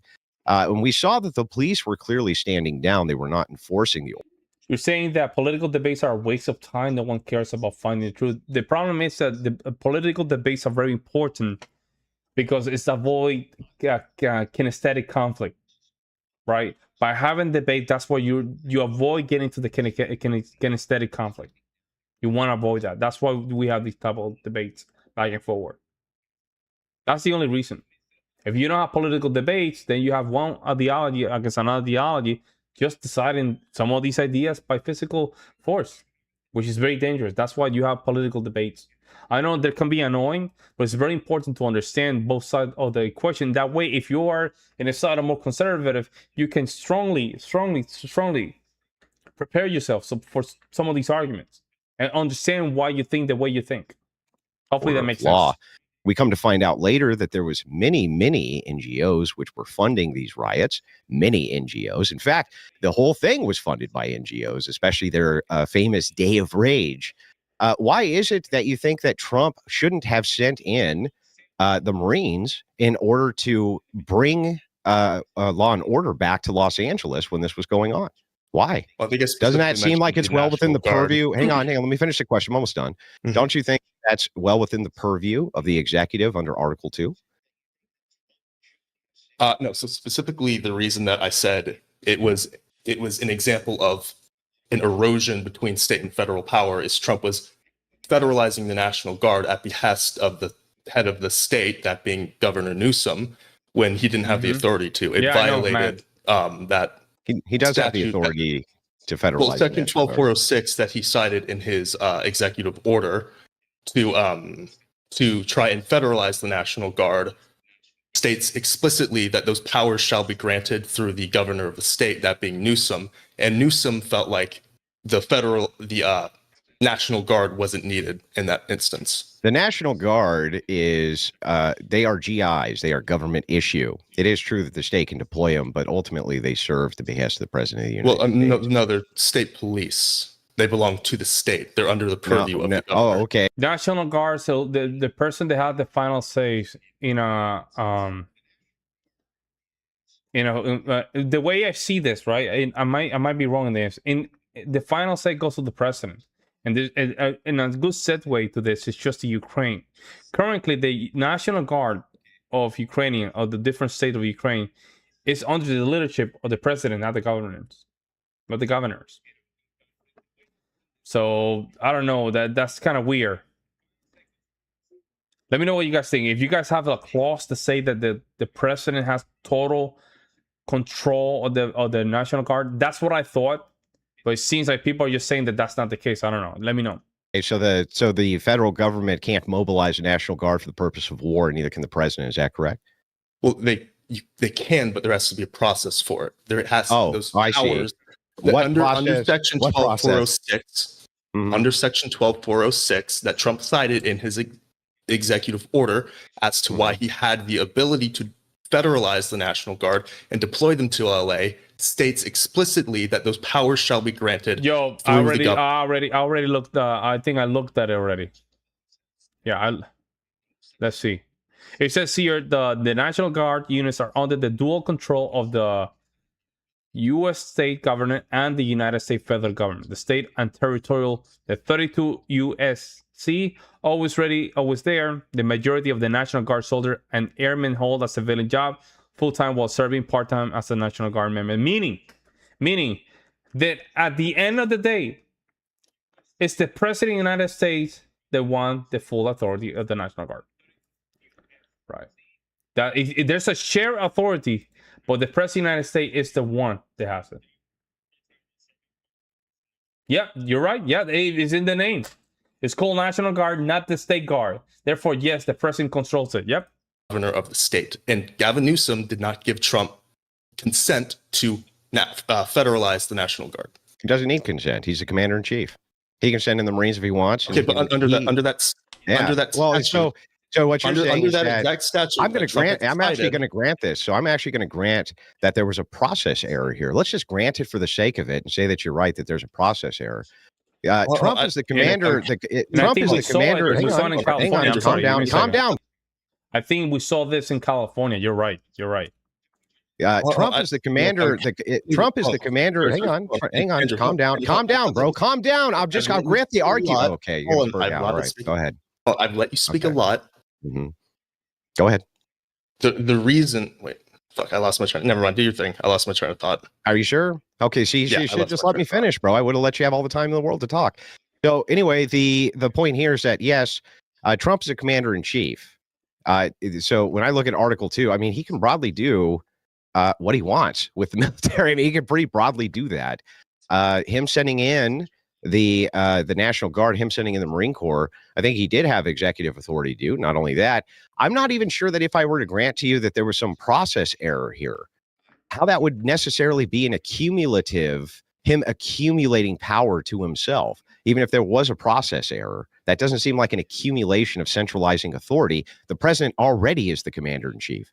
Already. I don't know if I would categorize it as a processing error. I would say it's a direct violation of the statute that he himself cited as to having power to deploy the National Guard. Do you think that Trump himself sat down in an office and read through all of this? Or do you think that he was reliant on people around him to tell him what authorities he has and doesn't have? Trump's administration, it's the same thing. Okay, so you think that there was people around him who sat down with him and explained that he has the set authorities, right? Okay, Can you answer my question? Yeah, sure. So that doesn't sound to me like the process of a person who's trying to accumulate maximum amounts of power to himself, but rather a person who's utilizing. Hang on, man. Let me make the point, and then you can respond. Okay. So Trump isn't trying to accumulate power, but his administration is. Is that what you're telling me? Well, that wouldn't logically follow. So let's walk it through logically. You're president of the United States, and you want to send the military in order to enforce law and order. Yeah, dual control, but the question is, who has the final say? Like, for example, Chicago or Oregon. No, let's say Illinois, Oregon, and California. Who had this final say? And I think the Supreme Court sided with Trump on that one. Yeah, I'm not really mad about objectively Trump has the authority to send the National Guard. Yeah, that makes sense. And especially when in case of war, you can make the argument, right? Like, for example, Ukraine against Russia. I know it's not the same, right? But they're a republic, right? I think so. So the National Guard is under the president. So I guess that applies for the United States as well. Order, and you and your administration probably think that you have that authority and that you're complying with the Constitution when you do that. That would be the opposite of you trying to accumulate power. That would be you instead just enforcing your role as the commander-in-chief. Yeah. Yeah, I'm MAGA. I'm way MAGA. Oh, okay. No, yeah. If it's directly violating a statute that you yourself cited, or at least someone else in your administration cited, it means there are legal professionals who are either incompetent or directly maliciously forgetting or leaving out or being negligible towards that part of the statute. So are you saying that doesn't follow either? It could easily just be that they were wrong. Couldn't it just be they were wrong? Like, it doesn't logically follow that either means that they were a bunch of incompetent boobs or they were malicious. It's a one-page statute. They were wrong. It's a one-page statute. If you're not legally competent enough to read and interpret a one-page statute, you don't deserve to have a spot in office. No. Well, hang on. Maybe I can even grant that if you're too incompetent to be able to interpret this law correctly, that still doesn't make your case that it's an accumulation of power, does it? Still doesn't make your case. I just want to ask I could do this all day, man. I'm having a good time. I just want to ask a simple question. Do you think it's incompetence to read read like a 5-letter sentence? The powers shall be granted through the governor of the state. Yeah. So do you understand do you think that's incompetence, or do you think that's malice? when it comes to legalese, legal terms have a different definition than normative terms and a different definition than philosophical terms. Here we go down the definition round. Those in turn have different definitions. Oh, no, not definitions. Yeah, I'm sorry that I'm not going to allow for equivocation. You don't even know what the statute is. What is 12406? Tell us what 12406 is, buddy. You tell us what it is. Yeah, it's the National Guard and Federal. It's the National Guard and Federal Service call, and it only allows for rebellion or danger of rebellion against the authority of the government of the United States. Gotcha. So again, there's let's just things, but those, yeah. So basically, that's not all. That's not at all. It is though. No, it's other things. That's not breaking the law. Sure about that. If the governors of the states won't enforce the law, then the president. So if that, I was about to say the same thing that Rattlesnake was going to say. If the government of that state fail to enforce the law, isn't that a state of rebellion? Isn't that a state of rebellion? If the government is failing to enforce the law, isn't that a state of rebellion? President can use that's not at all what the statute says. That's not at all what the statute says. I don't know what the hell you're talking about.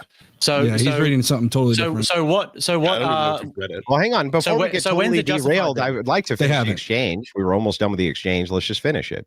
So anyway, well, let's finish my point because you're so scared of it. But go ahead. Back to your point. Calm down. Andrew, speak, please. Yeah, we're just trying. I don't know why. Like, if you were having an exchange, and what's the good? You know what's the good evidence of this? And this is something that I've been thinking about. If a private citizen failed to comply with federal law, that private citizen, right, can go to prison. How is it that public officials can go against federal law, right? To the point, good example, allowing illegal immigrants to just come to this country illegally, going against federal law. And then when federal law is about to just enforce that law, the state is literally allowing insurrection to happen, not helping federal law. How is that not insurrection and rebellion? The state in itself, by creating sanctuary cities, a lot of these things that are very in favor of illegal immigration, they are breaking illegal federal law illegally. At this point, for me, that state or city or county is in state of rebellion. Yeah, they don't enforce the law as written. Therefore, it's a state of rebellion. Think about it. Matt, think about it. It's a state of rebellion. If a government is not enforcing the law that is written, which basically is the job of the government, whatever law is just passed to the legislative body, to the executive body, that means at that point has failed. The state itself has failed. Therefore, the federal government has to come in and enforce the law. It's basically 1861 at that point. 1861. And for those that know a little bit of American history, you know what I'm talking about.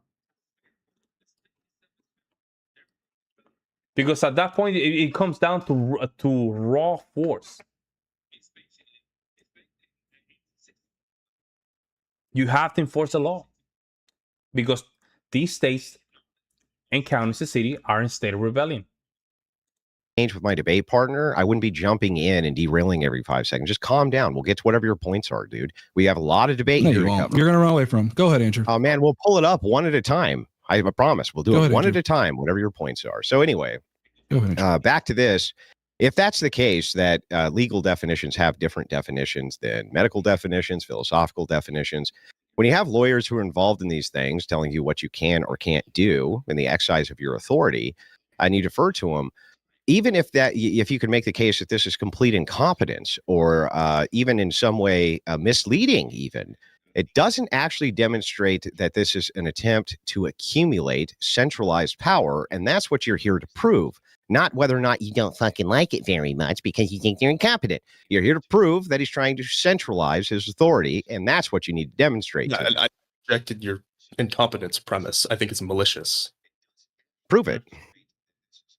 It's incredibly simple legalese. Like, it's plain and simple. There was a whole case. Governor Newsom sued the Trump admin. I think Judge Charles Breyer was the district attorney that just ruled in Newsom's favor, saying that yes, this is illegal. This violated that statute as well as the. And which court was that? Which court? What do you mean, which court? It was. Which court was this ruled against Trump? Which court? It was. Oh, dude, I don't know like the name of. Like, it's okay. I don't expect you to remember everything off the top of your head. You can pull up the court. That's fine. Like the specific court. Are you asking if it's a district court or an appellate court or a Supreme Court? Yes. Okay.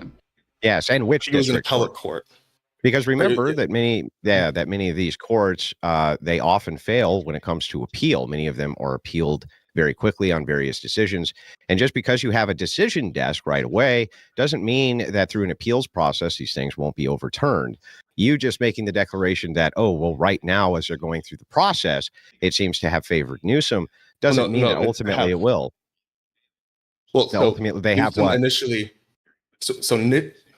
Newsom initially filed back in June when Trump initially deployed the National Guard, this dude is reading. And then it went to Judge Breyer. This dude is really, bro. Oh my God! He ruled in favor of a TRO, and then that went to a different court. Was this by chance the Ninth Circuit? Yo, this dude is reading. This dude is reading. You guys notice that? This dude is literally reading. Oh my God. He's reading. You can tell, like, when he's still like this, he's reading. Oh my God. Ninth Circuit, maybe? And Which circuit? Which circuit? Which circuit? Which court was this, bro? I want to pull up the case. We'll go through it. I think it was the San Francisco. Oh my God. I think he was the district attorney of San Francisco. Oh my God. And the district attorney, the court of the district attorney of San Francisco, bro? What the fuck are you talking about, dude? I'm trying to. What the fuck are you talking about? What? Are you asking like for an exact court? What do you? Yeah, exactly. Yes, I'm asking you which court and what the case was, homie. He's waiting. He's probably waiting for somebody to just type it in some Discord or something like that. We can pull it up. We'll go through it. Yeah, just look up Judge Charles Breyer. Judge Charles Breyer. It was literally decided on like literally yesterday or today. All you have to do is look up Judge Charles Breyer. Okay, well, I'm going to let you sit there for a while, and then we'll get back to your look. We'll get back to your. Isn't that Andrew Jackson said the same thing? I think was back then a judge make a decision, and he told Andrew Jackson, I think was the one that said, "Okay, it's your ruling, enforce it." I think he told the judge, "Hey, it's your ruling, enforce it." Because to be honest, listen, rulings get ignored all the time, and we saw Joe Biden literally just ignoring the ruling when it comes down to student loans. He ignored it. He forgave a lot of these student loans for nothing because they, it came back to bite some of these people. They have to pay it back, right? The thing about law, if you understand it, there has to be an enforcement. What if he doesn't want? What if he doesn't want to enforce it? Yeah, executive branch is the one that execute the law. That's it. That's it. The judge can say otherwise. And the good example of this is when Roe v. Wade was overturned, they were still just committing deleting of kids in different states, but the federal government didn't want to do it. But if they wanted it, they could. Exactly. That's why it's filed by the Judge branch. Charles Breyer. Okay. Like that. That's what. Like, just look that up. This dude is not ready, man. Yeah, so I believe that rests on the idea that this was having to do with posse comitatus, which was one of the biggest issues because they cannot conduct lawfare activities. That's one of the reasons why they came up with that, and that was a direct violation of that. That's what I think Judge Breyer kind of ruled on. Yeah, that was the Marines. That one was the Marines, though. That's also another good point, though, is the Marines. conducting civil law or law enforcement. That would be more like posse comitatus. Yeah, that was the posse comitatus one. Yeah, but posse comitatus is just saying that the United States of America really isn't supposed to act as a police force generally. Mm-hmm. It also had to do with the National Guard, I believe. And then he shortly after the yeah, the National Guard was as well. Yeah. Mm-hmm. Yeah. So it says, I don't see how any of this is giving me a demonstration that the administration is trying to centralize authority by sending in the troops in order to quell riots inside of California. That seems you don't think that? That seems like if I were the executive, I would think that would be my duty. And under Article 2, that I had the authority to do that, especially if the administration around me was expressing that I did.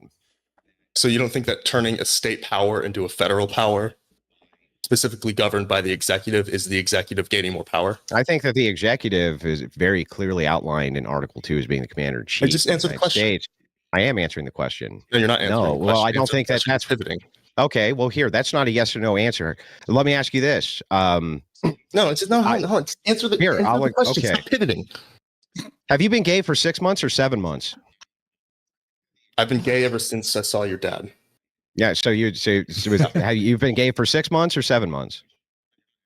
Ever since I saw your dad, so about 4 months. Yeah, ago. Is that 6 months or 7 months? So you've been gay for 4 months? Mm-hmm. If you ask a loaded question, what you did was you asked a question which is loaded. You gave me a false binary, right? A yes or no question can't be loaded. If you give me the binary, hang on, calm down, dude. Calm down. If you give me a question where you say something like this, what do you say?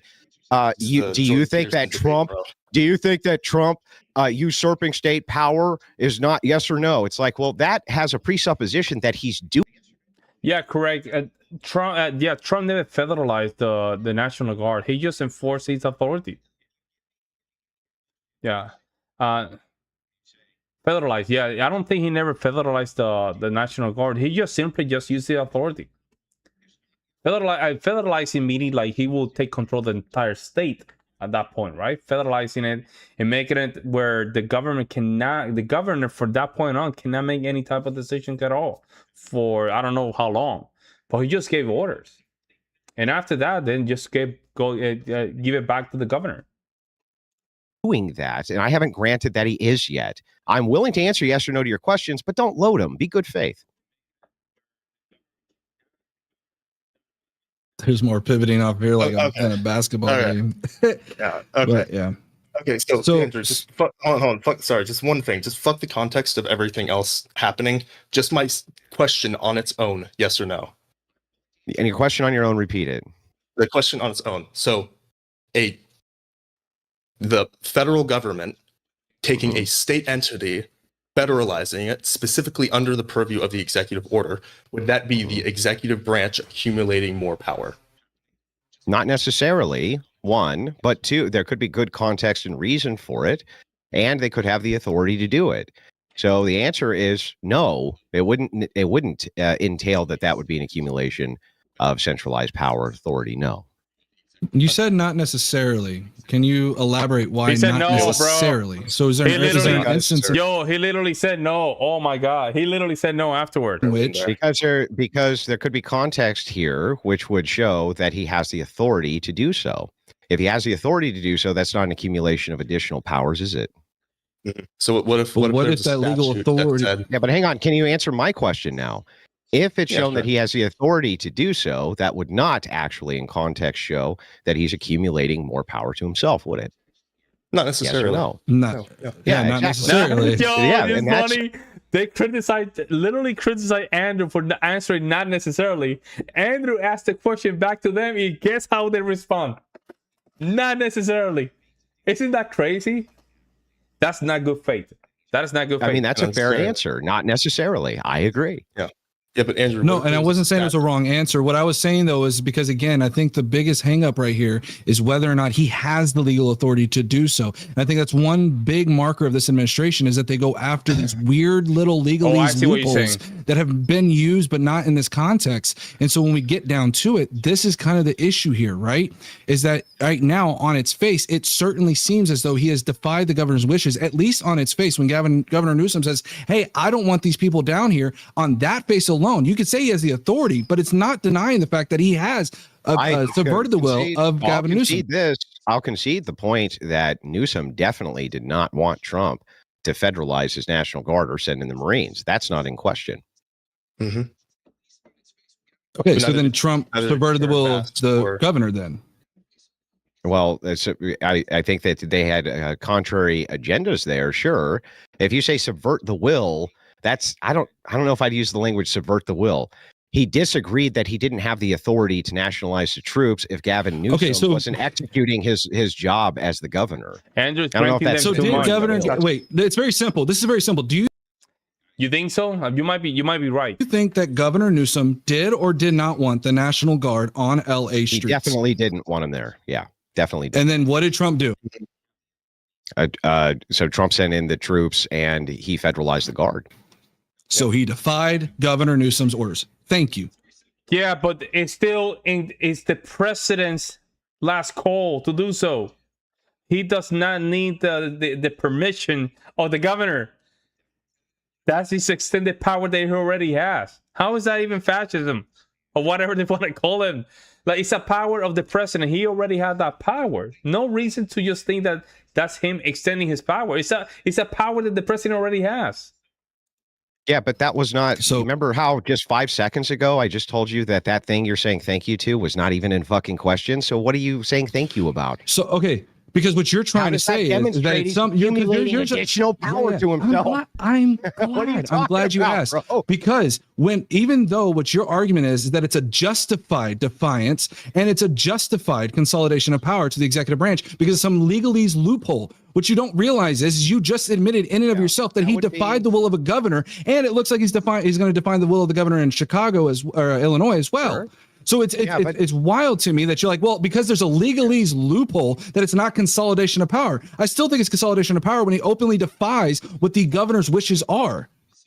Yeah, but you're actually contradicting yourself here. I'll show you I'll literally show you the line of logic, how you just went to A and then not A.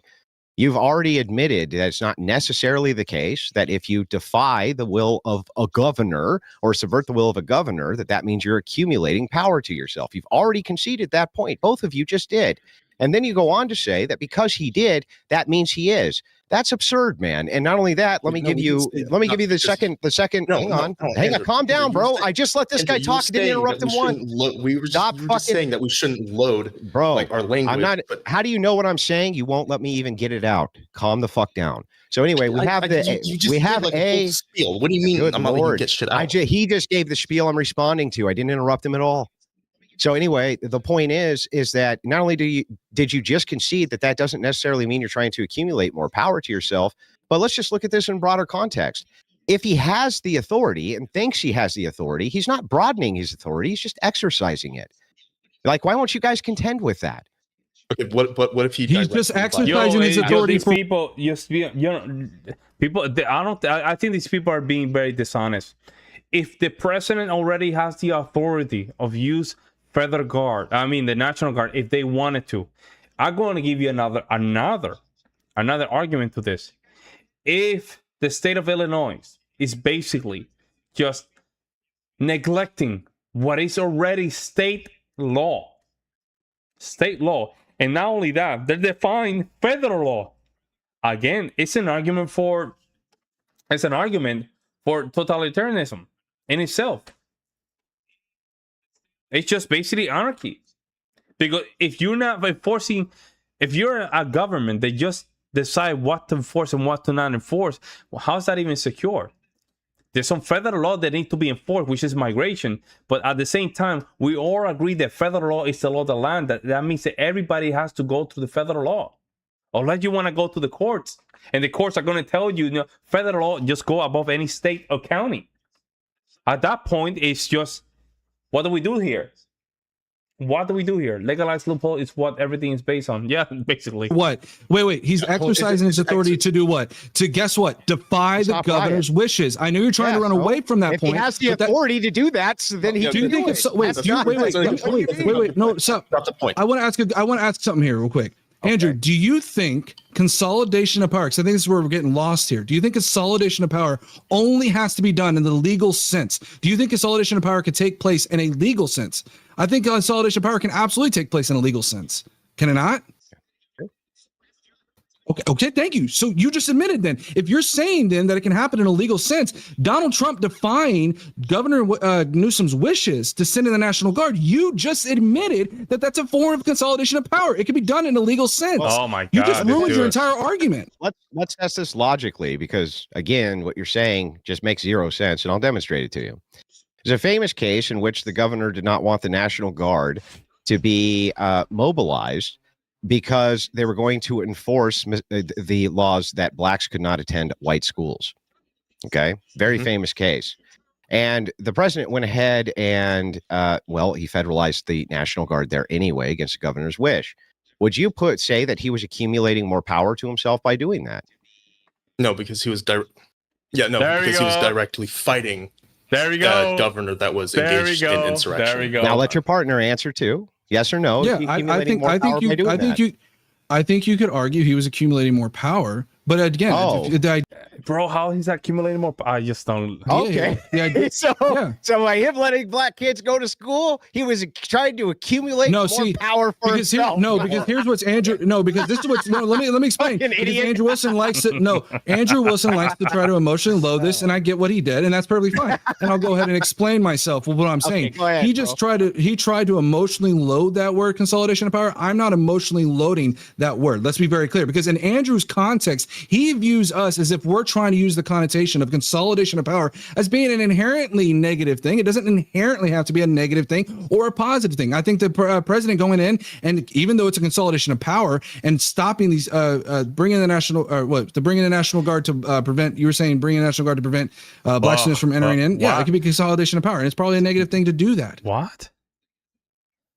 Listen, it's not an extended power. It's not going above power if it is already an authority granted by being the president of the United States. You're not extending your power. Even if you disagree with him or not, Trump is not extending his power if he's already granted as the president of the United States. That makes no sense. That literally makes no sense. If you already have the power of, you're not extending your power. It's already your power. It's by logic. You don't have to just go into the minute. You don't have to really go down into this weird kind of minutia. It's the federal government, and the federal government has the ultimate power of the United States. With that logic, it just goes across everything. Even if philosophical, we think about the state rights and all that stuff. Federal law in the federal executive branch is the one that's just it's the ultimate say when it comes down to the United States. Wait, that was a negative thing to do that. It was a negative thing. Accumulating power, and that's not a good thing or bad thing. Mobilize the guards. It's loaded that it would be a bad. Okay, I'm sorry, I'm mixing up. I'm short wiring. No, wait, hold on. Wait. Well, hold on. The prompt of the debate is like, is he accumulating power, and is that good or bad? And so obviously there are two parts to it. So sometimes he may be, but they'll still have to argue that. So they are. I think we're untangling it. But hang on, I think we're untangling it fine. My wires are crossing. Yeah, then that's fine. Yeah, look, that's fine. Listen, if you guys would calm down, and you would actually. Oh, don't even do that, I wouldn't tie you up. You're the one smoking a cigarette, buddy. Then I'm going to keep tying you up, bro. I'll just keep tying you up because you're not going to be good faith. You're just going to get trapped by your own words time and time again. I'm being good. Wait, how am I not being good faith? How am I not being good? You're the one smoking. How am I being bad faith? It's bad faith to smoke. I said, how am I being bad faith? Yeah, but you just said you're the one smoking. How am I being bad faith? That inverses bad faith to smoke. No, you said, why are you freaking out? You're smoking. Anyways, I don't need to smoke. Yeah, I smoke every day. That's because I freak out? Or Smoky man. Okay. Okay. I know you're so hung up and you're pivoting. I'm allowing you to pivot. And that's okay. Let's get back to the argument. They lost the frame.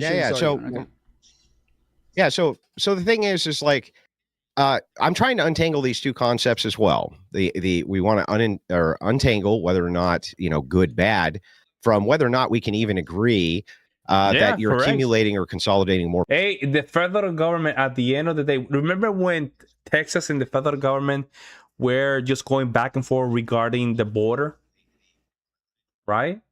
And then at the end of the day, I think it was that they wanted to just cut the Texas wanted to just seal the border with I think it was a lot of wires, and the federal government said no, you have to cut the wire, and the court sided with the federal government. Hey, you know what Texas did? They literally said, come here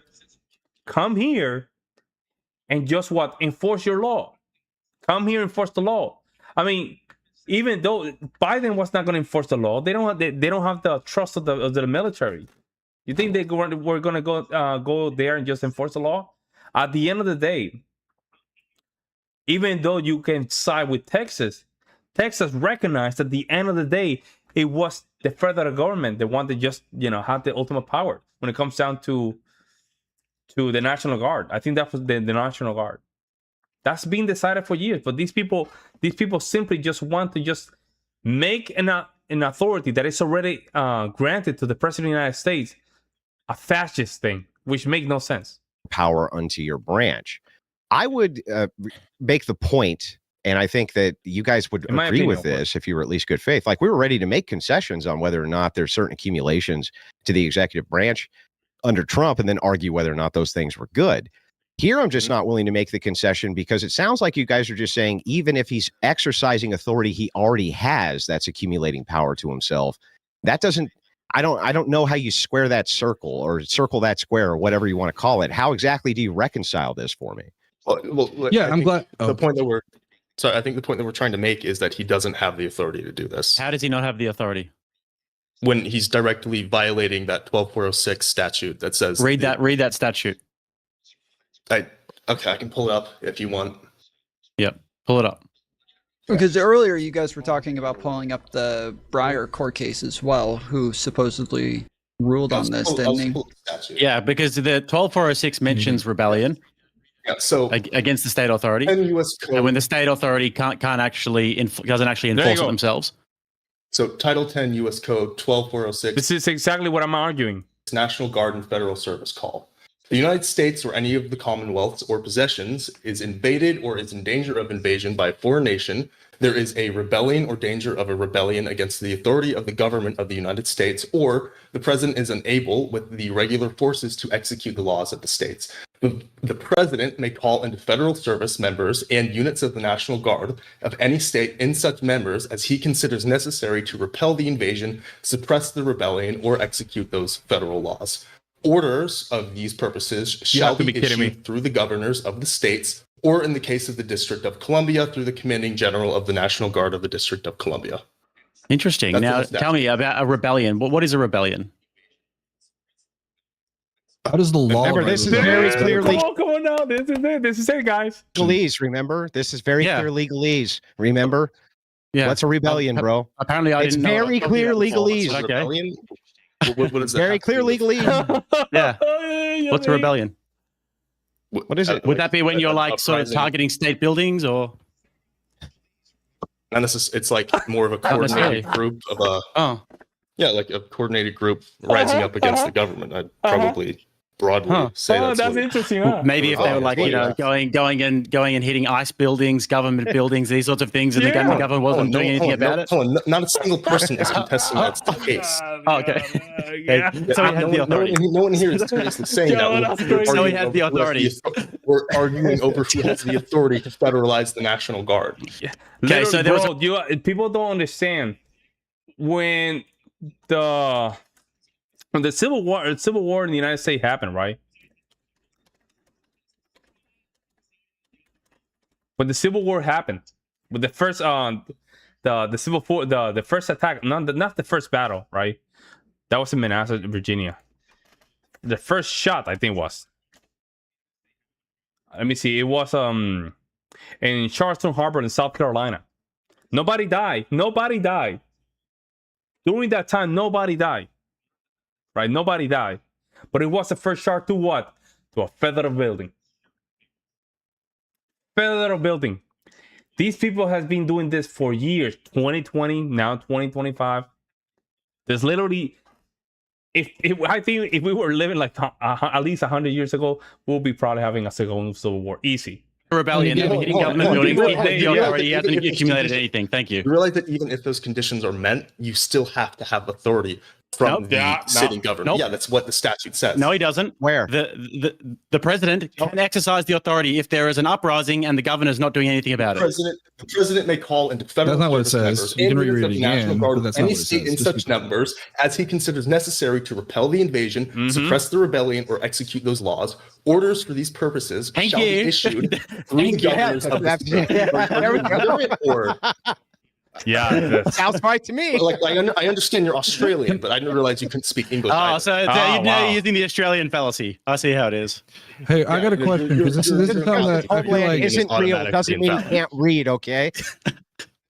I want to go back to the earlier point that Andrew openly stated that you can consolidate power, even albeit legally. And we mentioned that multiple times. And so this is what I'm trying to say is even if I were to work in your example and say that this were legal, which again, it's working its way through the courts to determine, and again, we're going to Judge Breyer's case to determine the legal. Working its way through the courts. I think that I agree with that. So again, when we look at the idea, if we look at the idea, you can. Oh, good. This is too. This is unfair, Tom. No, I'm playing. I'm playing. So when it comes to that, though, you've just acknowledged that even if it's legal, it does not change the fact that you can still have consolidation of power to the executive branch. And I think that y'all kind of already, just by way of that law, saying that the president would overtake the National Guard, then you pair that with the fact that Trump is now sending them into California even against Governor Newsom's wishes. Both of those, in my opinion, just based on the statute, just based on Gavin Newsom denying that, would be consolidation necessarily. Now, we could talk about whether or not it was a negative or a good thing. That's a whole different conversation. So we can. Okay, go ahead. Go ahead. I thought you were tying it off. Go ahead. No, I tied it off. Okay, so we can make those simple concessions that just don't hurt our argument at all. Sure, I concede that you can accumulate power to yourself via legal mode, via force, via all sorts of different things, through coercion. There's all sorts of ways in which you can accumulate power. My basic argument to you is simple, though. If it's the case that he already has the authority. Yo, that dude, the last dude, he got cooked badly. And he just said, I'm out of here. I'm out. See, I'm not ready for debates like this. Maybe in the future, I could be ready and just, get a couple W's and get a couple L's. That's fine. But to the point, if I know I'm wrong, I will say I'm wrong. But this little dude, he came here to the debate panel with the big dogs. And he literally just read the statutes and just literally gave the argument to Andrew and Rattlesnake without even knowing. Authority to do these things, and presidents before him did. They just did not. They did not do the things, but they had the authority to. Then he's not actually accumulating any more power to himself. He's just exercising the authority he already has. That's the argument. And so when you say, well, it's working its way through the courts, I agree with that. It's working its way through the courts. When it's finally settled through the courts, if he defies it like Jackson did and then goes and butchers the Indians anyway, I think you would have a good case to make that now you have defied the courts, you have done it anyway, and now there's a serious problem and a constitutional crisis, and now you've accumulated more power to your branch than was otherwise supposed to be there. But that's not what's going on here. You're just saying that he's exercising authority that he thinks he has. I agree that he's exercising authority he thinks he has, and that is working its way through the courts as it's contested by people who don't think so. But that's not really demonstrating that he's accumulating more authority to himself. No, I would say, again, you're reframing my argument. I said, and initially, and again, we'll rehash this. I said that this is inherently just based on the statute alone. Yeah, I think you have a anti-YouTube thread. I think you have a point. Yeah, because I think the prompt of the debate is whether or not Trump is basically what? It's a fascist, I think. We're saying this is power. I don't even know what's the Trump is collecting power. The statute. Yeah, statute. I think that's how you say it, statute. Of the president assuming the power of the state's National Guard, that in and of itself is consolidation. That act is consolidating the power of the National Guard, removing it from the state and giving it to the federal government. How is it not if you're taking over? Because, you can say it's legal, but we've just agreed. You just agreed with me that it could be a legal authority and it could still be consolidating a power. So I want to show you something so that you understand what I'm saying here. Let's assume for a second it was always within the purview of the office of the president of the United States to nationalize any guard unit they wanted, just hypothetically. They could just do that anytime they felt like doing it. They were allowed to via constitutional provision. Now, let's say that we had 50 presidents who never did do that, but we had one who did do that in order to execute some laws that they thought needed to be executed under their watch. That's not an accumulation of additional powers or authority to that president. That's not my argument. Hang on. How about we go back to my argument, Andrew, because you're trying to reframe it. Go ahead. Go back to my original argument. Bro, we'll go back. You interrupted me, so I'm just interrupting you. Please reframe. Stop trying to reframe. You interrupted me when I was talking about what I was saying. Listen, we're never going to get anywhere if I can't tie off my arguments, dude. I'll let you tie off your arguments. And I wasn't able to. Okay, go ahead. I promise. I'll let you tie off your argument. So the point here that I'm just trying to make to you is that would not be accumulating additional authority to yourself. This is working its way through the court. What you would have to demonstrate to me in order to demonstrate that this is an accumulation of additional authority that the executive is not supposed to have, you would have to demonstrate that somehow. That's what I'm looking for. That's what the claim should be. Whatever your claim is irrelevant if you're not demonstrating What's my claim? How he's accumulating more power to himself. Yeah, to steelman your claim, you're saying what is my even I'm steelmanning it. Do you want me to or not? How about you tell me what my claim is? I don't want you to steal. I want you to tell me. You have to tell me. Steelman is, you dipshit.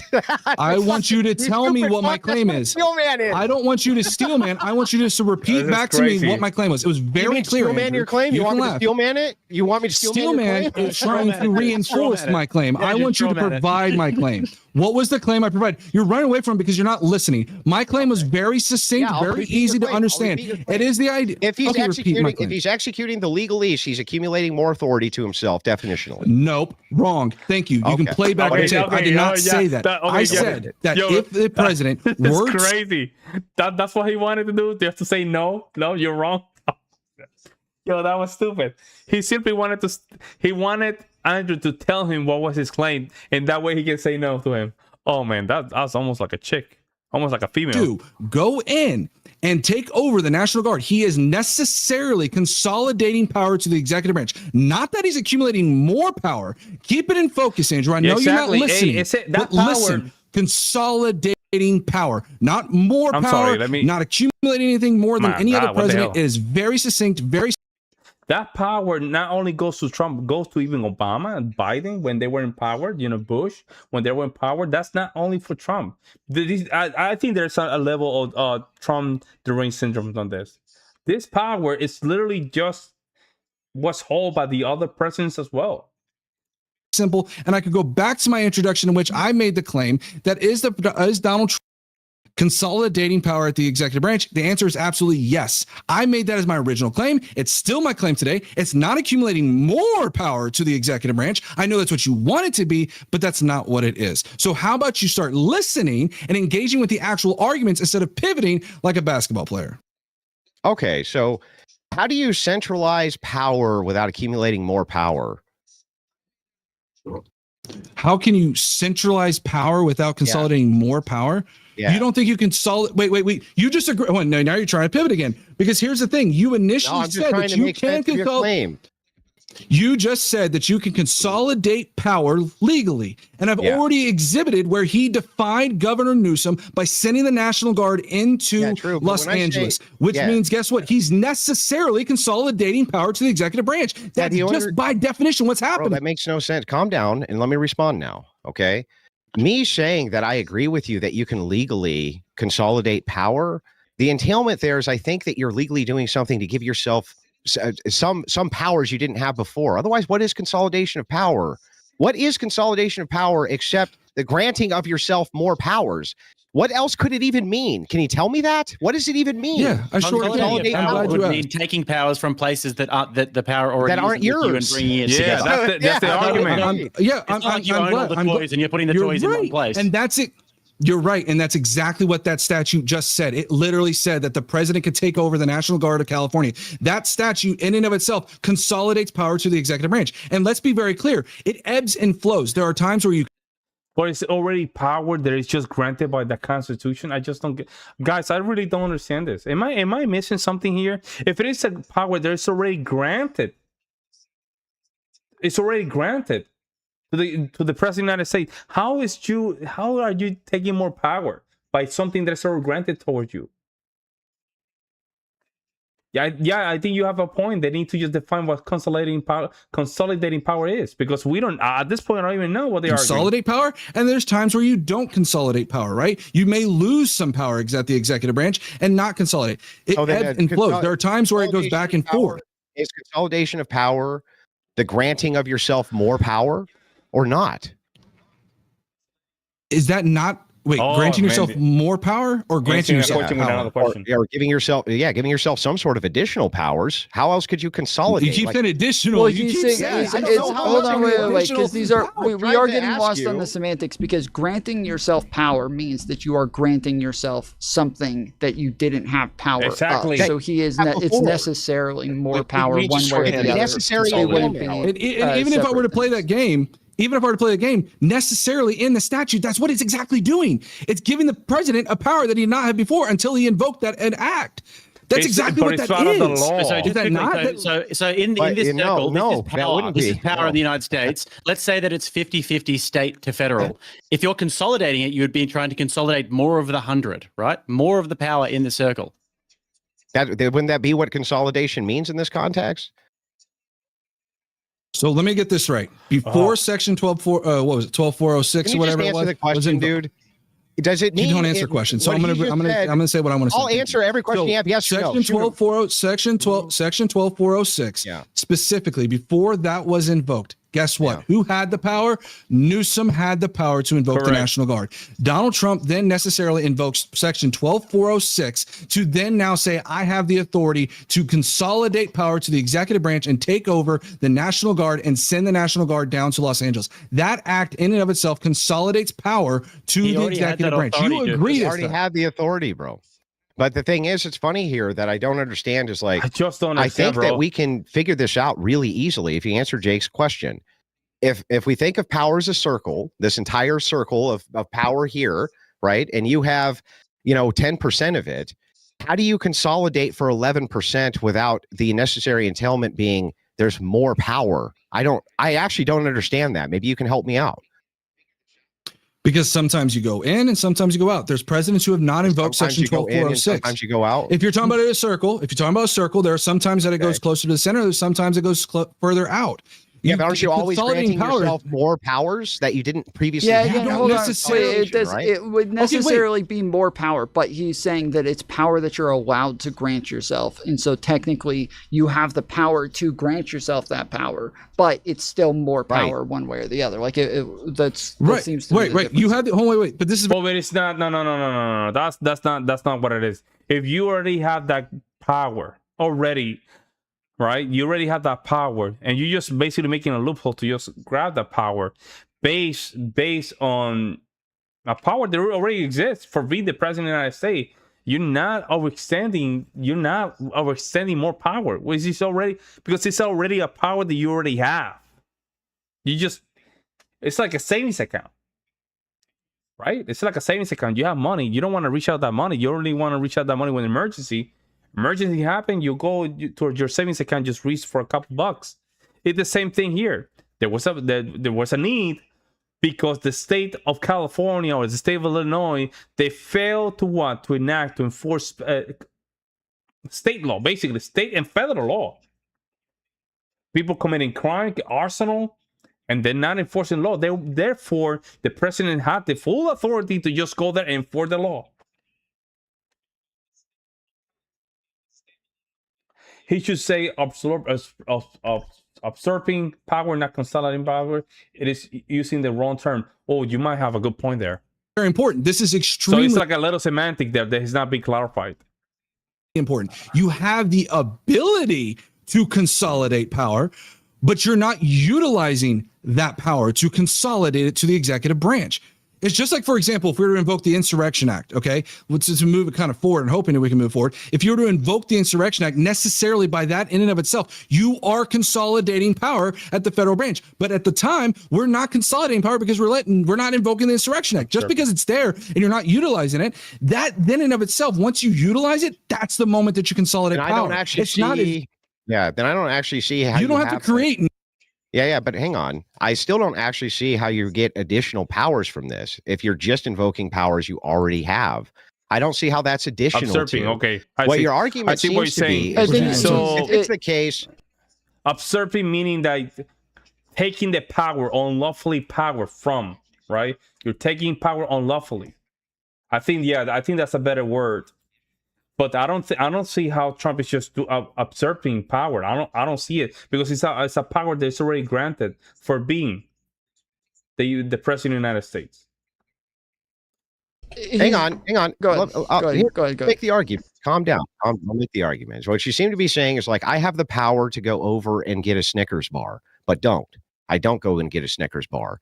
One day I do exercise my power to go get the Snickers bar, and now I have more power because I have the Snickers bar? Is that the basic argument here? Well, so the reason I'm trying to clear this up is because I do think, just real quick, I think it is a semantic difference. Whereas like the normally if we would say, is Donald Trump or is the US president in charge of state policing? I think most everybody would say no, they're not in charge of state policing. But in this case, he is, right? So in this case, he has added a responsibility and something that he's now in charge of, which would make it to where he has that power. I would assume you guys would agree at least on that much, in that it is just kind of semantic differences, and that I don't know. It seems to me like if you have the authority, that's what I was a little bit confusing. Because consolidating means like you are reorganizing, just putting it all together, right? To just, I guess, to organize your power, I think, or just make it a less. You have the authority to do X thing and it's granted to you already, and all you do is enforce X thing that's already been granted to you as a power or authority. That doesn't sound to me like a consolidation of additional powers. What it sounds to me like is that you're utilizing the authority granted to you in the office to execute your duties. That's not, for me, that would be the opposite of a consolidation of power. A consolidation of power to me would mean something akin to you're using your authority and abilities to grant more powers to your office or to your station that you would not ordinarily have, which then gives you more power over other branches of government.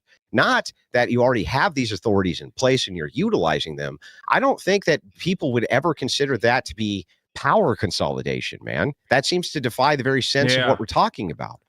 Well, again, I think that's why it's semantics, because you're saying they're saying you have the authority to take the authority, but you wouldn't normally have the authority. Well, the president isn't normally in charge of local policing. Let him, well, we're not debating you, Tom, but let him answer. I understand. I understand what you have a good point. Andrew, you have a good point. I think Andrew Wilkson is talking about authority, but then this guy always is using the term consolidating a lot, and so we are just having debates here for two different definitions. And I think clarifying and just having a little bit of more semantic here, go back and forward to just clarify some of this definition will make a better debate. But it seems like they just, I don't know, like it's clear if it is an authority already granted to the president of the United States, you're not reaching for more power.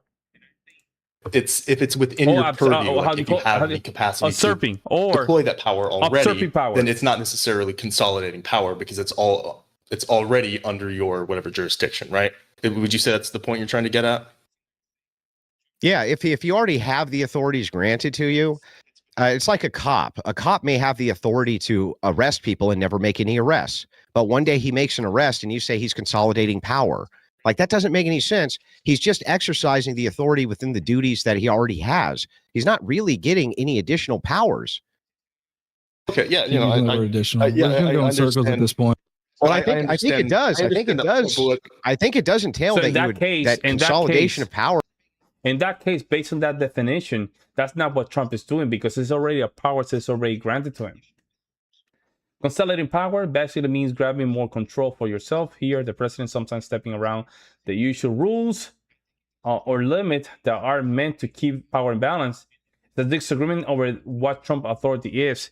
But the thing is that if that's the case, if it is an authority that already the president have, I don't think you're going above that, right? It's more, I would just argue, it's more restructuring the balance. If you see a state that is not willing to enforce state law or federal law, not federal law because only federal law, but, you know, making sure that, actually, I might make an argument here, but I'm not going to make that argument here. But just keep it like that. If the states are not enforcing state law and allowing federal law to be basically just not enforced by bringing illegal immigration, just being sanctuary cities, or allowing the federal buildings to be attacked, at that point, it's just the president just going back to just restore balance.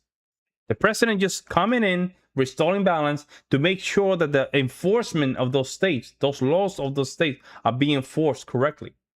And then he just stepped back.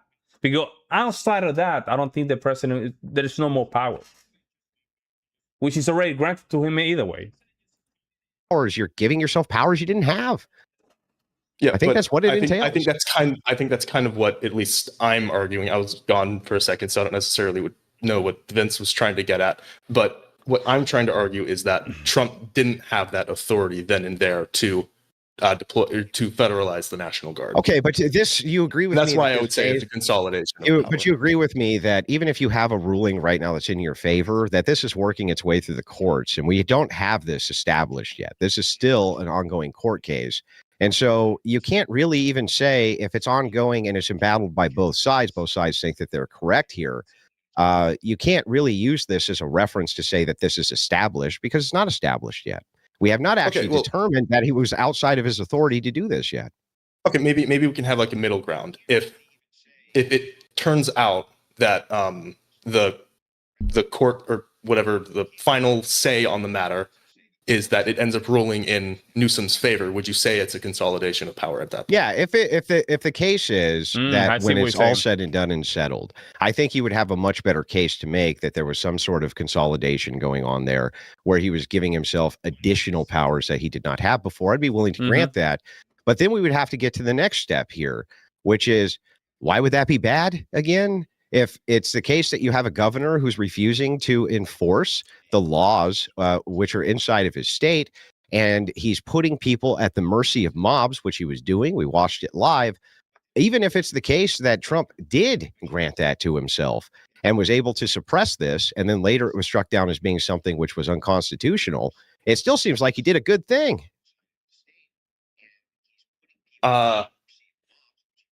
So why would you say that Newsom isn't enforcing the law? And it's specifically not Newsom. I think it would be Karen. Because I was watching as hundreds of donut eaters were standing around as people were tearing a city to pieces. That's why.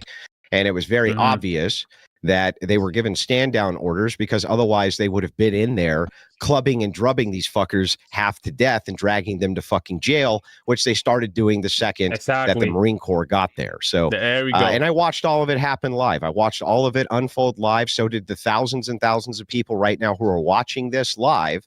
They watched it with me. It was very clear they had stand down orders. And so, no, I think that that's a dereliction of duty by the California governor and by the mayor of Los Angeles. And if I were the executive and I thought that I had the power to send in the troops or federalize the troops in order to quell that, I would have fucking done it too. And I think that you guys would think that that's a good thing. So you're saying the Marines quelled the protests? Yes, I am saying that. Yes. 100%. How many? Do you know when? Do you know when? Like, do you have an example of like? Yeah. So this is very scary. I'm not gonna lie. This is scary. You see how they're not agreeing with Andrew regarding that there was a lot of people committing crime and basically just attacking federal officers and federal buildings during the LA riots. Like even they're like these states, man, like California, like Illinois, Oregon, Washington State, New York. They're basically almost like anarchy tyranny, anarcho tyranny, what you call it? Like these states are basically just in a very soft rebellion, if you ask me. Very soft rebellion. They don't want to enforce federal law. They decide when they want to enforce state law. Like if you look at a certain color, they will decide whether or not you should be in prison. It's very weird. Here's what happened. So as you watch the riots unfold, before there was any nationalized troops which were there, they basically allowed them to burn certain square blocks and loot them and do their rioting stuff and this type of thing. The second the military got there, you saw the protesters kind of come out and try to act like they were going to come out in force, right? But these guardsmen and Marines were having none of that. They were beating the shit out of these guys in public. They had no fucks at all to give about it. None. Zero. And when we got to their famous day of rage, the day it was all supposed to pop off, you should have seen all the content creators who were on camera saying, oh man, today's the day. It's all going to pop off now. And they didn't do shit because they would have got their asses whooped. They would have got their asses whooped, and they knew they would have gotten their asses whooped. And they all went home, and nothing happened. It fizzled out, completely fizzled out. Wrong. So he's patently wrong. Like I'll present. No, I've got some actual facts here because I know Andrew didn't prepare for this. June 6th, early anti-ICE protests amounted to about 1,000 people. June 7th, the 9th, and the 10th, that's when the National Guard and Marines were deployed. It was around that time that we also saw, because again, it was only like a day later, that we saw the rocks being thrown from the freeway and things of that nature. But it was after 4 days later that we saw over 30,000 protesters. It amplified for No King's Day. That was a Saturday. So again, the idea that the Marines quelled all the protests. We're going to leave it there. Yes, I think that's enough of just a bunch of liberals stuff, right? We're going to simply leave it there. I think we have a good time here.